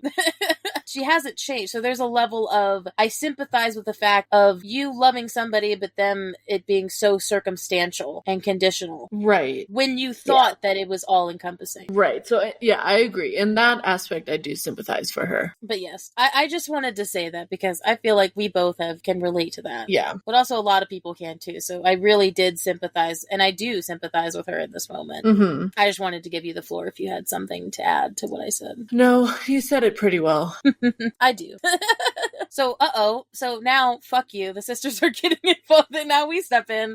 Feyre immediately threatening is like, okay, you need our wards to protect this. Do you want to see how wrong you are? That you don't need our wards? Because I can show you right fucking now, bitch. Right. So at first, they're like, no, we don't want the quote-unquote riffraff in here. Which it's like, okay, so only the nobles get safe passage? Wow, okay. God, this sounds like the tithe in spring so much. It's kind of crazy. Yeah. That's like, I could just imagine the water wraith coming up and like Tamlin not deeming this, or everybody in the court for that matter, just like being like, ew, gross. I could just imagine all these like dirty people that, again, are poor and they're coming in dirt covered and they're just like, no, let them be. Yeah. Probably the people who would need help the most. Right. And they just kind of pass them off, which again, I think is SJM bridging the gap again to realize that the human lands versus the Fae lands aren't that different in terms of their hierarchy. Though I do appreciate Jurian standing up against them and saying, fuck, I fought with your ancestors. Like, they would be ashamed if you said this. Right. I do, out of all the things with Jurian, I appreciate how much he cares for the humans. I do. He's very loyal in that way, at least to them. He'll do anything to try to get them safe again. Yeah. Well, again, because he grew up in a time where they were all slaves. So he will do anything for them. I do like how he plays the game, though. He's just like, oh, by the way, I can make it really good for you, or I can make it really bad. Yeah. Either you will be in the path of Hybern's destruction, or you know what? I'm just gonna let them go this way instead. Right. So basically, Jurian threatens them into to letting the humans come in, which I guess if it works, it works. Big rough. Literally, Grayson yells at Elaine to take the ring off. Full on yells at her. Wow. That's like really being dumped. Well, yeah, because that ring seemed to be like the only thing that she, she was grounding her a little bit. Though I do love Rhys sticking up for his sister-in-law and just being like, our women prefer gold over iron, but whatever. And saying that she could keep it. She's like, nope, Elaine's gonna keep it if she wants it. Though, I mean, it's nothing. Right. The cringe level of Grayson kind of being like Tamlin when he gets vulgar about, he's just like, is this what's gonna happen? You Fae males coming in and like stealing our women? He's like, are your women not fuckable enough? What is it with all of these males, like, in their anger, including fucking and sex? They just gotta come at a lady, because again, Elaine is very much a lady, so that's gonna take her off guard. Right. Also, I think we said this in our first deep dive when we talked about the first time. Isn't it so weird that Lord Nolan came in as such a dick, and now it's changed to where Grayson's being like the one unhinged, and Lord Nolan is trying to calm him down? Was not expecting that. It's like, Grayson, enough. Because he says, I'll take whatever people occupy your lands, but not you. Never you. Oh my god.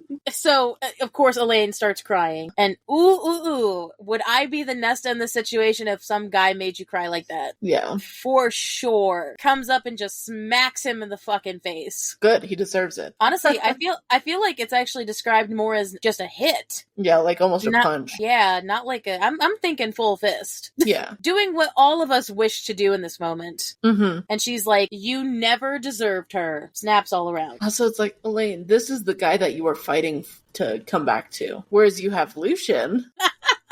promoting our boy. Went off to the continent for you on something he didn't even know was actually true, but just to believe you. He just showed his whole ass. He showed his whole ass here. I mean, I guess Elaine knows. I guess this is the part of Elaine's naivete where back when I read this when I was 18, I could understand this level of naivete when it comes to a guy and just being like, thinking that love would trump everything else. But then you find out that the guy's just been shitty the whole time, but you actually really believed he was better than that. And turns out it's a lapse in judgment. It happens to us all. Yeah. So again, in this moment, I can't fault her for this. But again, maybe me getting older, I'm just like, yeah, you were fighting so hard for this guy. This guy didn't come like this overnight. No.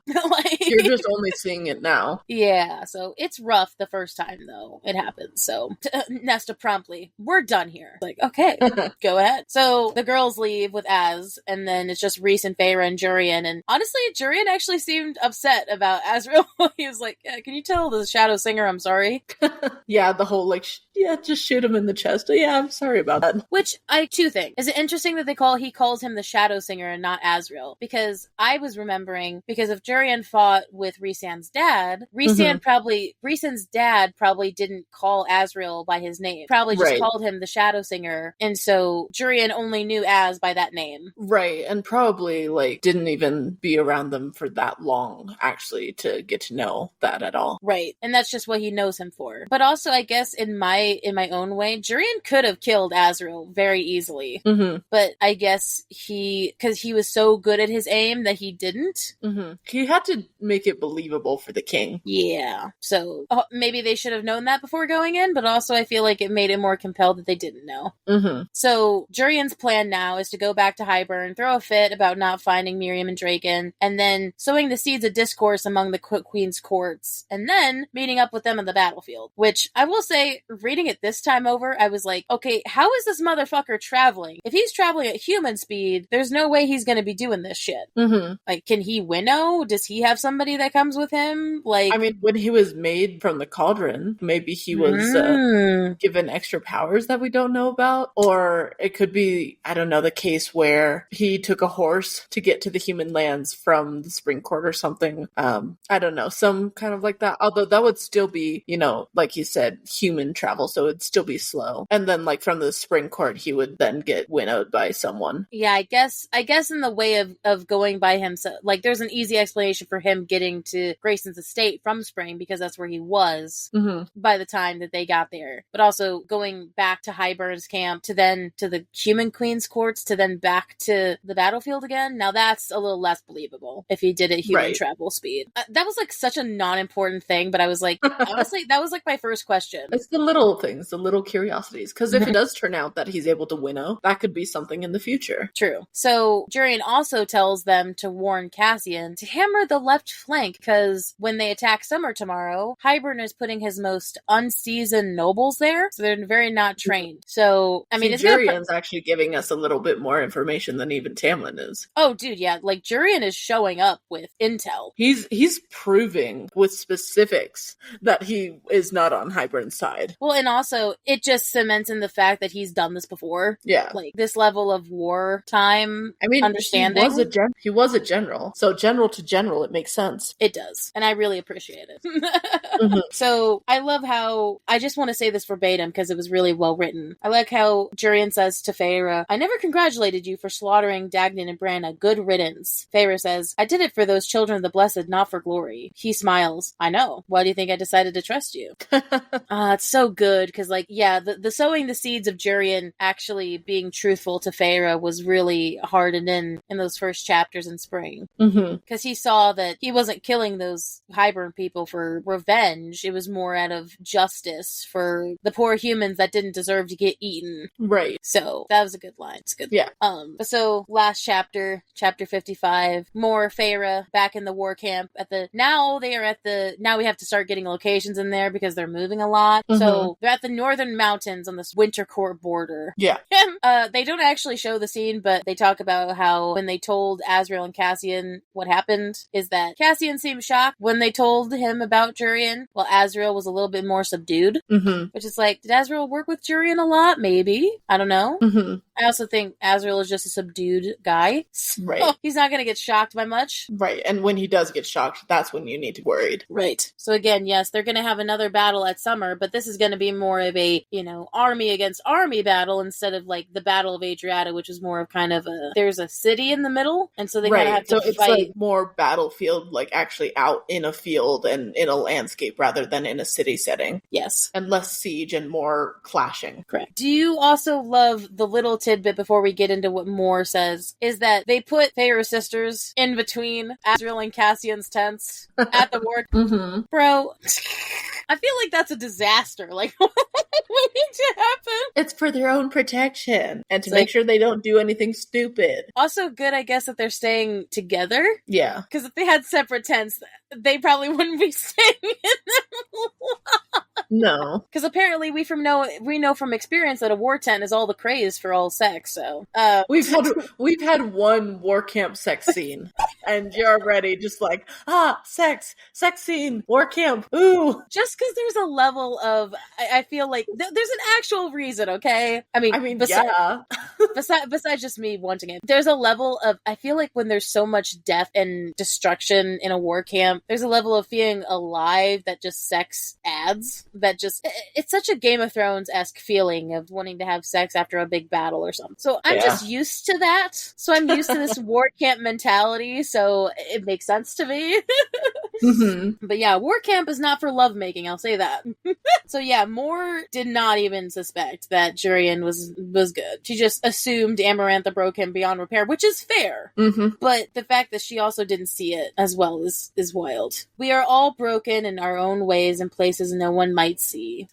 Moore. Coming in with the good quotes as always. Yeah. So yeah, great. So Elaine is back to square one. Just as soon as Elaine started to get a little bit better, she's back to moping and crying in her bed and crying her asleep. Again, this is me rereading this as a 24-year-old being just like, oh god, eye roll. But me as an 18-year-old, I probably would have totally understood this. I mean, she's devastated because now Feyre even says it. It's like the one tie that she had, one of the lingering ties she had to the human world is now gone. Grayson is not going to want to be with her anymore. So now she has to embrace the Fae. Which I love how they bring up their father. Their father is their only ties to the human lands, and I'm just like, yeah, where the fuck is he? Mm-hmm.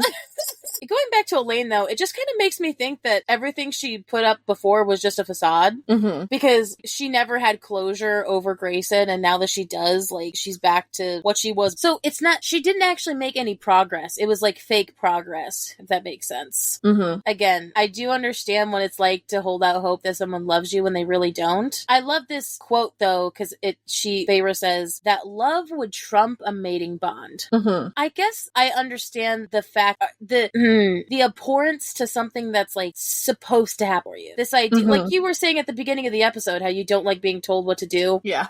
This level of being like, this is the person that you're gonna be with. You have to like this person. Mm-hmm. Obviously, no one's going to like that ultimatum of romance. Right. But I also feel like she isn't giving it because obviously the people in the inner circle are not saying that. They're not saying, no, you have to be with Lucian. But also give the man a chance. Like, you don't have to do it right now, but at least give him a chance to be in your life, I guess. Right. Let him try. He is a good male. He is. He's a very good male. I love Moore here. It's so much harder when enemies turn into friends, and the opposite, I suppose. What didn't I see? What did I overlook? It always makes me reassess myself more than them. Know of life. God, is that fucking true? It's not until you get older that you're just like, oh, things can change in an instance about, like, who's your friend anymore, like, you know, especially as you grow up, you know, friendships change, family dynamics change. So there's a level of, god damn, it's hard. It's even hard, again, life lessons from the inner circle here. Sarah's trying to teach us some life lessons through her books, which I really appreciate. It made me embrace the change a little bit more than be scared of it. Yeah. That's just a common thing in life, to have relationships change, and obviously that is something that's inherently scary, but also to know that everybody's also dealing with the same thing. So having solace in that, I guess. Damn, this section was deep. I'm not gonna lie. This was deep, 100%. I know, it's just like Sarah to be able to mix fantasy with an element of realism and real world things that happen. You're saying about like real world messages and lessons. Like it is well done for that to occur in a book that you know is fantasy, but also to be able to relate to it. And I know we've said that before, but just being able to relate to a book, so even much if so. the actual text is not real and fantastical and like creative freedom, just that underlying part of it is just a satisfying aspect. It's like, yeah, I know I didn't get thrown into a cauldron and resurrected into becoming this immortal being, but I can sympathize with this woman and falling out with who she thought was going to be the love of her life, which turns out he was just an asshole who was very much skin deep about it and didn't actually love her. That is so hella relatable to, like, in all of these sections. But so then, I appreciate you saying. So then, of course, Yes. Oh, this was so beautiful. So Reese doesn't come to the tent that night. And so she, following the tug of the mating bond as I had done that day under the mountain. Bringing up under the mountain in a good way. Right. The one only. I love this visual of them just up top of this boulder and just looking out amongst the sunrise. And her just like coming up behind him, putting her arms around his waist. Mm-hmm. A lot of soldiers are gonna die today. Dang. Well, now Feyre's gonna see a different level of warfare, Liesl said. This is battlefield type stuff, which is not what we've seen yet. Mm-hmm. Resam. I'm grateful to have you by my side. I don't know if I ever told you that, how grateful I am to have you stand with me. You tell me all the time, babe. He does tell her that a lot. Yeah. Maybe not in this specific way. Right. But it's, again, having a good, drama is always fun in a couple, but we had the drama last book. Their romance is like drama less in the sense of things obviously happening around them, but they're strong. Mm-hmm. And I appreciate that. Because there's some fantasy novels where their romance will just drag to a certain point where, like, it's, bro, I thought you dealt with this shit 2 books ago. Why are you still arguing about this shit? But, like, that happened 2 books ago. Like, even Feyre's, like, you know, forgiven him for Under the Mountain. Like, she doesn't keep bringing that up. You know, she did back when it was a problem, but this is not this constant, oh, but what about what you did? Which is such a common fantasy book trope. And I love how Sarah strays from that. Yeah. It's a good relationship. Holy shit. Okay. Yeah. So yeah, that was the end of the deep dive, folks. I know it was very much a deep dive into emotions and everything like that. So, oh my goodness. Very diving into like morals and, you know, moral of the story kind of vibe.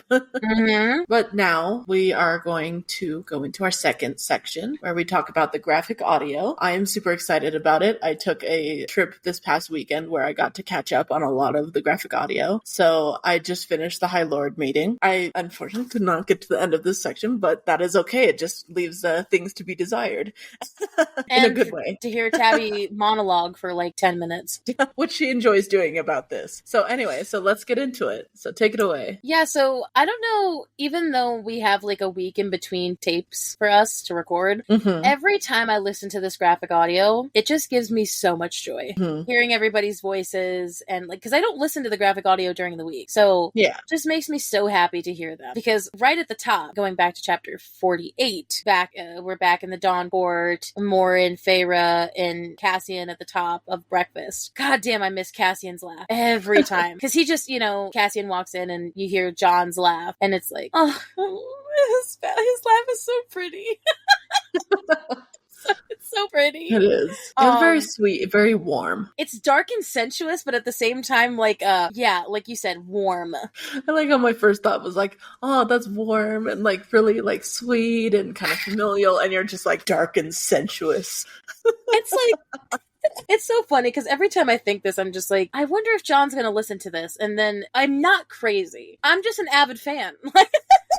Because I'm also seeing it as Cassian the character, not as John the actor. But anyway, we have to remember that. We didn't bring this up during the deep dive, but it was very important in the graphic. I love the hearing Mor throwing the porridge at Cassian, because then you hear his siphon shield go up. It was a good audio moment of just Mor growling, porridge thrown, and like you even heard the spoon on the ground. That was the level of detail that was added in there.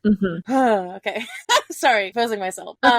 Then the next thing was, I love the instant change. Jesus Christ. These guys with their like instant change, because at first Cassian's making fun of Mor, and then all of a sudden it's this very low, sweet, how's your sister doing? And it's like, hold on, give me a fucking minute. Give me a minute to I just started listening to your voice again. I don't need to hear you say that. But just applauding their change in dynamic so quickly. So then when they get back into the meeting in the reflection pool, I love, there's a moment like they were talking to Tamlin and just Henry / Tamlin goes, and it was so pointed. It it was very comical. I laughed out loud when I heard it. I was just like, well, and? It was so uncomposed for Tamlin. Mm-hmm. It was just one of those moments where he knows he's outnumbered here and unwanted. So he's just constantly on edge. It's just a different character, and I appreciated the change in tone. Also, Natalie, snap, chef's kiss about the acting, about her falling. Mm-hmm. Nesta's acting there was amazing. The level, because it wasn't too over the top, like, pain, like I got stabbed. I could actually picture it. Yeah. And, oh god, the noise of the wall coming down, oh, that was great. Because there was music, there was this earth shaking, it was, you could even hear the lantern shaking, the mountain shook, and then there was just dead silence. Yeah, like my first thought related to that was movie moment of earthquake happening, like where everyone's just chilling, hanging out in a house or something, and then suddenly, like, a beat of silence, and the camera zooms back to see like the china dishes shaking in the cabinet or something, of just like, oh, something big is coming and shaking, and then, although obviously it didn't explode, but right. Okay, so then moving on to chapter 49. So this was also where the part changed, because again, there was 3 parts of the graphic audio. I will say this one was different than all of the graphic audios before it, because there normally wasn't music in the intro, like the opening credits, like, this is a graphic audio production or whatever. They actually had drum war beats in the opening credits. And even like the narrator had like a level of, ooh, welcome back to Wings and Ruin Part 3. And I was like, okay. I was like, I dig it. So not like actually part of the story, but also not breaking the vibe in case you go straight from one to the other. Yeah, for sure. And especially for people who, like me, was waiting like the 2 or 3 months or whatever to listen to. So there was like this epicness nature of, ooh, I'm finally hearing it. Yep, here we go. They did a good job about the beginning of that chapter, because that chapter is one of those weird things where they're talking about it in past. Like, they're talking about, them leaving and, what Varian and Vivian and everybody says to them. So there's this era of memory music behind it. So the voices are also echoey, because like it's almost like she's reliving it in her mind. And there was a lot of not scripted moments. Like, obviously hearing Varian talk, but hearing Vivian talk to Moore, and like she said something to her that was unscripted, and Helia and Callius, there was more unscripted moments, and I really appreciated that. Yeah. Honestly, Varian's voice actor is so cute in the term. He just gives me such little boy energy of just like, tell her, no, you know what? I'll tell. It's like, you got yourself a loyal man, Amryn. Aw. It was very cute. Okay, I will say, even through all of our Elaine nagging, the voice actor for Elaine, so Karina, the voice actor that does Elaine, she is out of the park. She actually makes me like Elaine, which is crazy, because she is so spot on with all of her shifts. Like, every moment where we saw Elaine shift in this text, she did it to the T. Yeah. Like, in this moment in chapter 50, she's 49. Elaine is very stern. She's just like, and she goes with that. And so then, I'll say the other moments, but I appreciated how she followed path. I mean, very much like an actor, but also she could have strayed, but she didn't. The very much Nesta and Elaine Nesta and Farah saying the same thing at this, like, no, it was so funny. that anytime anybody's talking over each other, that's kind of funny to me. The layering is typically pretty good. Yeah. I will say, the end of it, good God. John again, when he teaches Nesta, and he's like, the very deep, like, you kill them if they come near you. And then you could actually hear the movement of the clothes of just Farah standing there watching Cassian be like, okay, here. And it was just, I could just imagine it being one of those things where, like, he's behind her, hips on her waist, and he's like, okay, you strike here. And then this very, like, awkwardness of Farah just standing there being like, I don't think I was supposed to see this. Should I turn around? Should I go to another room? God, why is that you, though? Yeah, true. You would just stay and just be like, all right. And then, honestly, you would say, don't start. If I stuck around and just kept watching while making faces, you'd be like, don't start, bitch. I'd just be like, no, fuck off. Do not say anything. Leave me alone. We'll talk about this later. So then chapter 50, I loved the Bryaxis scene. I loved the sound effects. I loved the fact that Amryn kind of got spooked by it. Her voice actor was Nora. Sorry. Nora kind of went when Bryaxis kind of came around them and you heard the shadows creeping up around them. Not that Amryn would ever be scared of something, but there was a level of wariness about it. Bryaxis almost sounded like Dracula for some reason. Like, not in like a really cheapy bad way, but bleh, bleh, bleh. Just kind of reminded me of that for sure. And especially like the only other moment that really stuck out to me was before they were all about to leave, and there was just this dead silence before they kind of all winnowed out of there. Because again, we're assuming that they're not going to be back in Valaris till the end, right? And so there was a level of finality to that noise. Also, just a good like drop of silence every now and then just makes the whole thing so much better. So I appreciated that. Then of course, chapter 51, going up to the war camp. I love the marching music. It was very warrior camp-like. It was like, yeah, this makes sense. I dug it. See, the thing is, I make these at the crack of dawn when I make these notes. So, like, I feel like Varys kind of saying them back. But when Rhys is talking about, he's like, the sensualness the tone that he had, Anthony, when saying this to Feyre in her mind about why he's dressed up the way he is, he's like, someone has to remind them who holds their leash. I'm like, okay, first of all, I don't even think that was supposed to be, there definitely wasn't a sexual tone to that, but there was a level that I was just like, why am I sweating from this? It's like, I can't help it, but I did. It's because it's Anthony. And also I think there's like a little bit of that where he's not supposed to, it's almost like that thing where like a guy doesn't know he's being cute when he is. He's telling that to Feyre in his mind very like just practically, but there's also a level of, like, I keep their leash. Okay. All right. If you're into that kind of thing. Noted. Wink, wink, and noted for sure. Write that down. Write that down on his post-it note. Hella funny. The whole "what is that" from Devlin was fucking hilarious. The emphasis of "what is that?" It was so pointed, and I loved it. And I also loved Nesta's "yes." And just this crowd of Illyrians going, oh. I feel like that's happened before, though. Just the graphic audio is very serious about the gasping. Oh, yeah, for sure. Then I guess my other side, I love Moore. Every now and then I just have to compliment Moore's voice actor, Amanda, for just being like, it was so warm and welcoming, but also so Moore. She's like, welcome to an Illyrian war camp, ladies. Like... I mean, that was a poor piss attempt, but it got the point across of just, Moore has an air of levity about herself that she's trying to, they just got intimidated by a bunch of guys that like thought that Nesta was evil, so she's trying to bring an air of levity to the situation, and I could totally tell. One thing that just popped up, actually, not any of the other things, you've been doing good for the other things. One thing is like Moore kind of like saying that, obviously I haven't listened all the way up to this point, but one thing I forgot to say in the main section while reading this was Moore kind of gives off the vibes, like you said, like trying to like lift the mood and distract them a little bit. But I could also, maybe it's just my mind remembering the fact that, she lost her virginity here in this Illyrian war camp with Cassian. So it's like the fact that she's like with Nesta now up in the camp is just, hey, you may find an Illyrian warrior. Welcome to the camp where you also might lose your virginity. To a certain warrior. To the same guy. Dang, Cassian getting around. God, that's so awkward. Awkward. God, I hope they get together. It would be like us having slept with the same guy. Yeah. It'd just be like, what? Although, in a way, I mean, it's still awkward, but it would be a little bit better with them at least because they're not super close. Yes.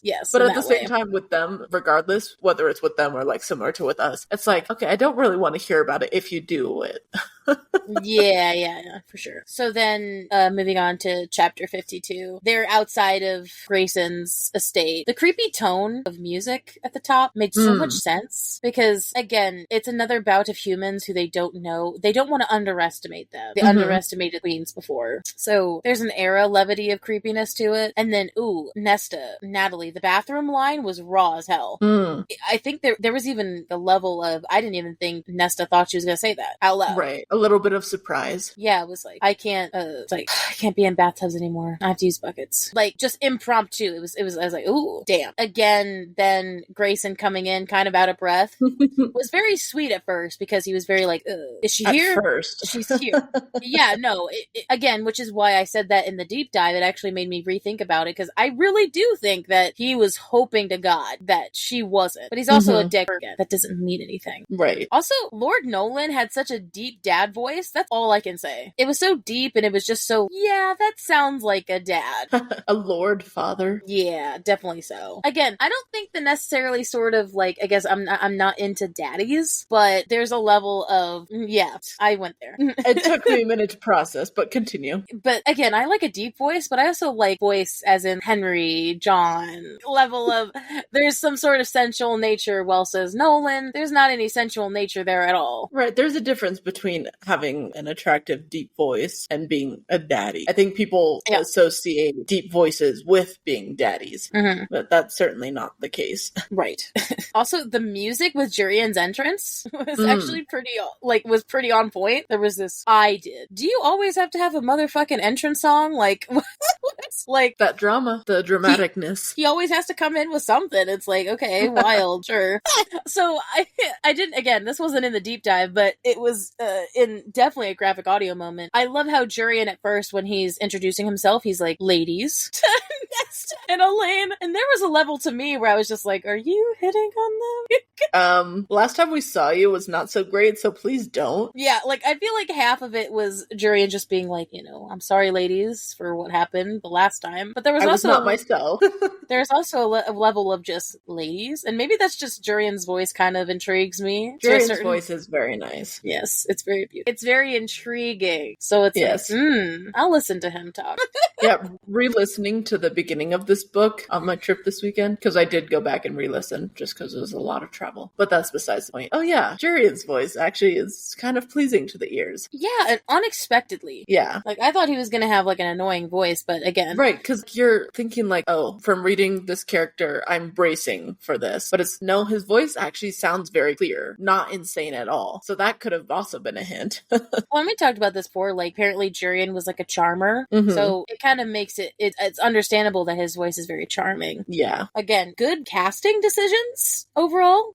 Oh, I loved the monologue, especially because I do like his voice. The monologue had so much range. It's like you saw Jurian's madness about, you know, his madness about the queens being filth as traitors, but also just the exasperation of just being, why the hell do you think I would be with Hyber? Right. Like, do you think I'm insane? It's like, well, yeah, kind of. Yeah, so like there was an exasperation about it that I really enjoyed. Just like, you could have looked in my mind, you know? Like I was waiting for you to.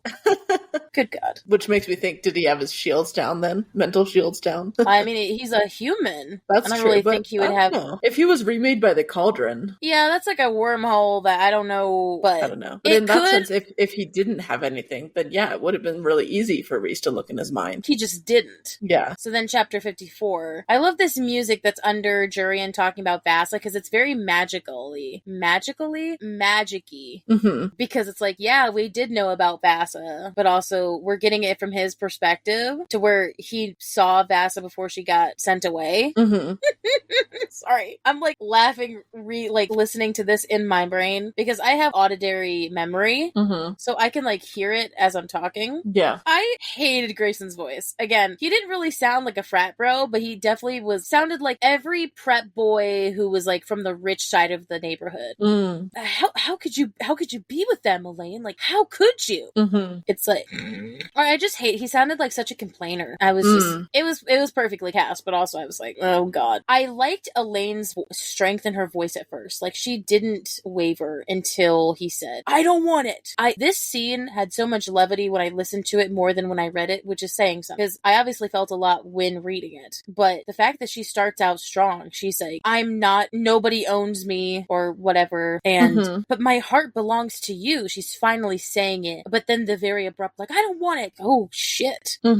And also hearing Elaine cry was wild. Then Rhys-Anne coming in with the hella funny line of just, well, our women prefer gold anyway to iron, so. That totally wasn't needed, but it was just casual. Like, he was clearly trying to lighten the mood, probably. I mean, even through the text, I could tell that's that's what it was. Rhysand was just being Rhysand, but also making a dig somehow with them. But then, yeah, God, Elaine crying was, again, over the top, which is why, again, I love her voice actor so much in terms of, it was kind of like one of those silent cries where she's just kind of like to herself. And then, dude, the Nesta smack. Hell yeah. It's like, and the very stern, I think what Natalie does such a good job of with her voice actor is just this level of, there is not like a replication that I could even do that would replicate this sort of, we're done here. Like, it's so musical and at the same time, like, so strong, then also so bitchy. Just so layered. And I'm like, yeah, understandably why she's a voice actor. Just a unique voice. Yeah. Again, why I told you guys when I heard Nesta's voice right off the bat, I knew I was like, yep, that's it. Nailed it. And then, of course, chapter 55, I loved setting up the scene of the war camp. They heard like a bunch of blistering wind and like tent flaps and whatever. I like the setting up the scene of the camp. Probably the attention to detail. I mean, we already knew the graphic audio had attention to detail, but I can, even just you telling me about it, I can picture it. And just at every turn, I have to mention all these little notes because somebody has to, to see these things that these people work so hard to do. Ooh, also the sad music when they talked about how Elaine it was so grief. It was so, again, why I brought up the whole idea of a first love naivete. Totally made me think of like a sad high school breakup song where it was, or in a movie. Not like, you know, like a Carrie Underwood breakup song, but that was like full of revenge and hate. It was more like, wow, my life is over. This level of high school love where it's like, yep, my life is over now. Person who I thought I loved don't love anymore. And just makes me think about my 18-year-old days. Also, again, I told this to Liesl pre-record. I actually told this to her yesterday. I have ended these last few episodes with a soft face hand moment, and I hope you guys appreciate that. Yeah. Honestly, it kind of just also worked that way. Every little bout of stuff would just have a face hand moment at the end of it, and it's like, okay, God. The attention to detail of her sliding her hands around his waist, and then the wing coming in, and this level of rawness that Anthony has when just saying, like, there's going to be a lot of soldiers that die tomorrow. And then her just being like, you know, but we have each other. And then him saying the, like, I don't think I've ever told you how grateful I am. This level of romance, this level of, oh my God, this is my person. It's just something Anthony does so well that I bet his wife is really happy about how he talks to her. He has such that very romantic-esque voice. Yeah. Which, she's go living her. the dream. Go her, by the way. I've never met her, but she seems so lovely. But yeah, like, you got it, girl. But yeah, so obviously, goddamn. Every time we do these, I love doing these deep dives, but also just in general doing the graphic audio deep dive because I appreciate talking about something also in a different way, in a different medium. Yeah. Which makes me then rethink about what I read. So, right. But yeah, that's all I had to say about the graphic audio. Did you have anything else to add before? I mean, since I hadn't listened to most of this section on the graphic audio, one thing that I have to note is I highly recommend, I mean, I know that you didn't have the opportunity to listen to all of the parts all together, like in sequence, but I highly recommend it.